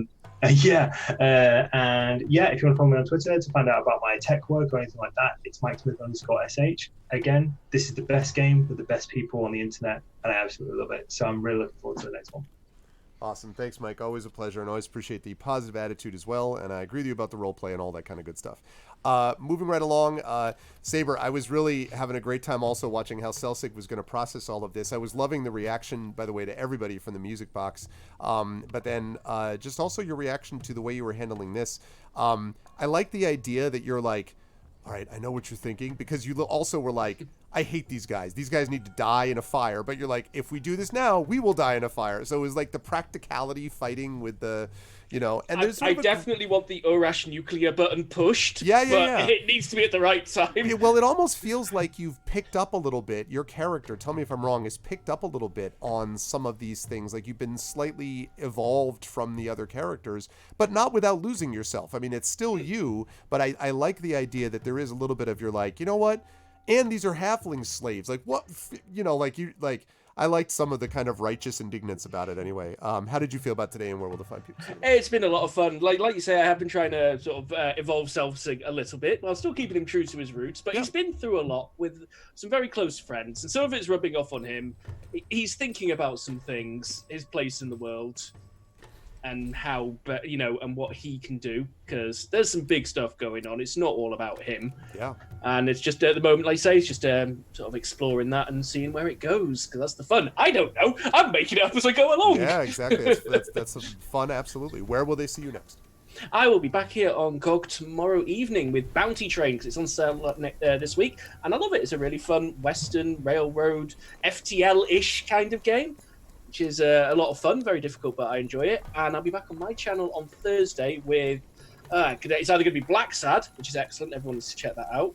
It might be Bloodborne, or it might be Mass Effect Andromeda. Oh, it's really good, Black Sad. I was really impressed with it on Sunday. It reminded me of The Wolf Among Us a bit. And a bit. It's got that Telltale feel. Yeah. It's got a bit of this, a bit of that in it. There's QTEs, there's branching dialogue that can spin different routes out for you. You know, you can be thoroughly corrupt or morally upstanding vigilante, or anything in between. So, yeah, definitely want to get some more of that in. Good stuff, man. I look forward to seeing it. I may try to stop by and check that out if I can in between grading. God help me.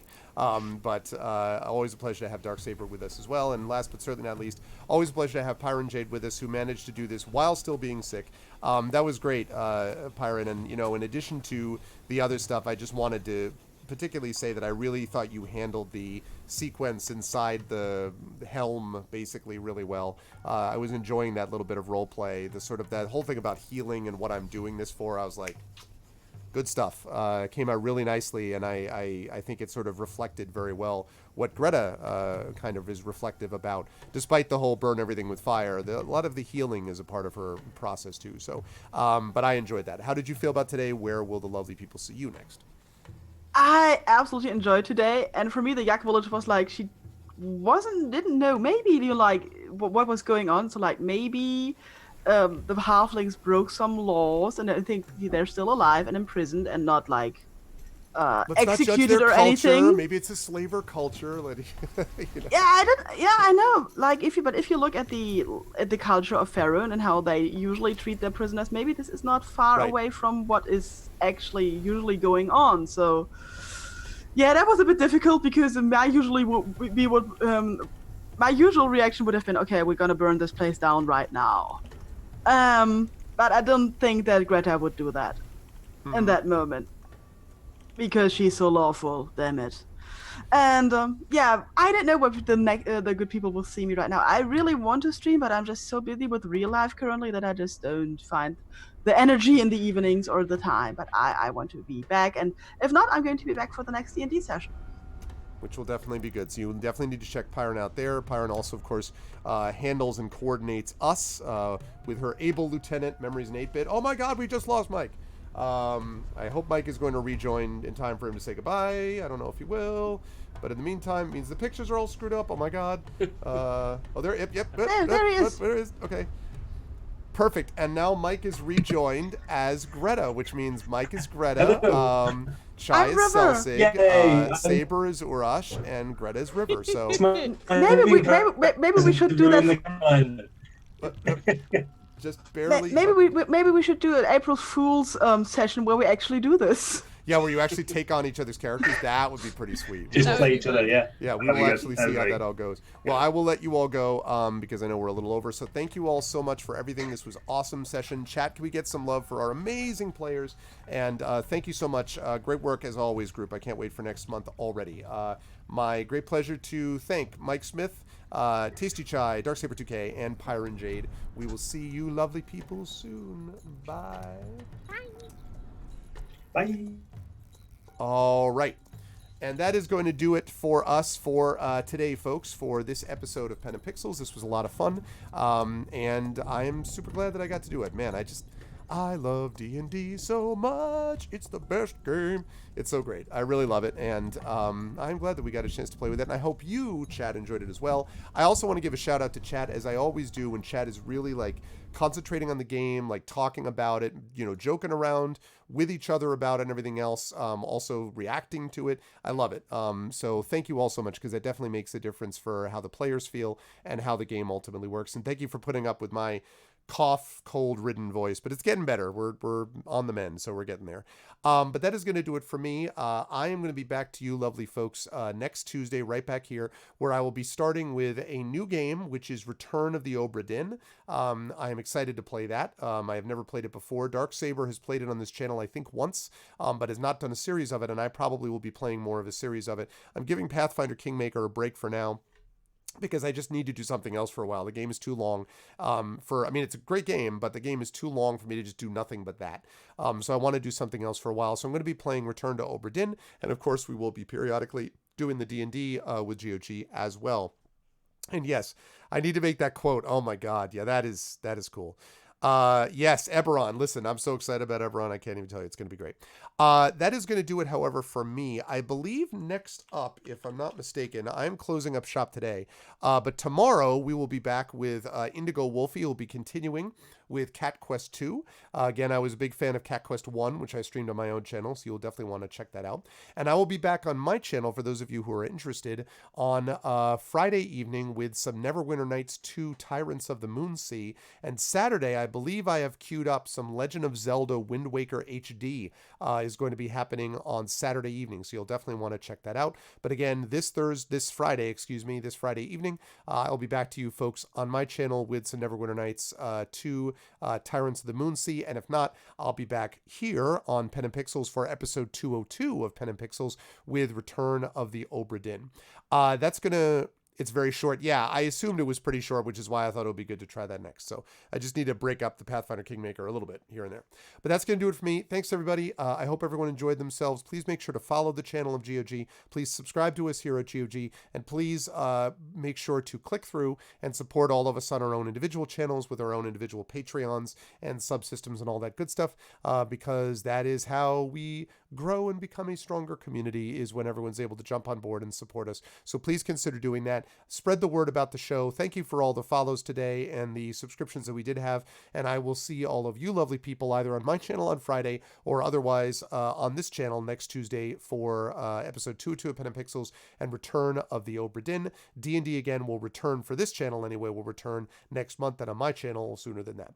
But that's it for now. See you folks soon. Make sure you stop by back here tomorrow morning on this channel for Indigo Wolfie. And otherwise, I will see you lovely people soon. Until next time, everyone be good to each other and have a good night for now.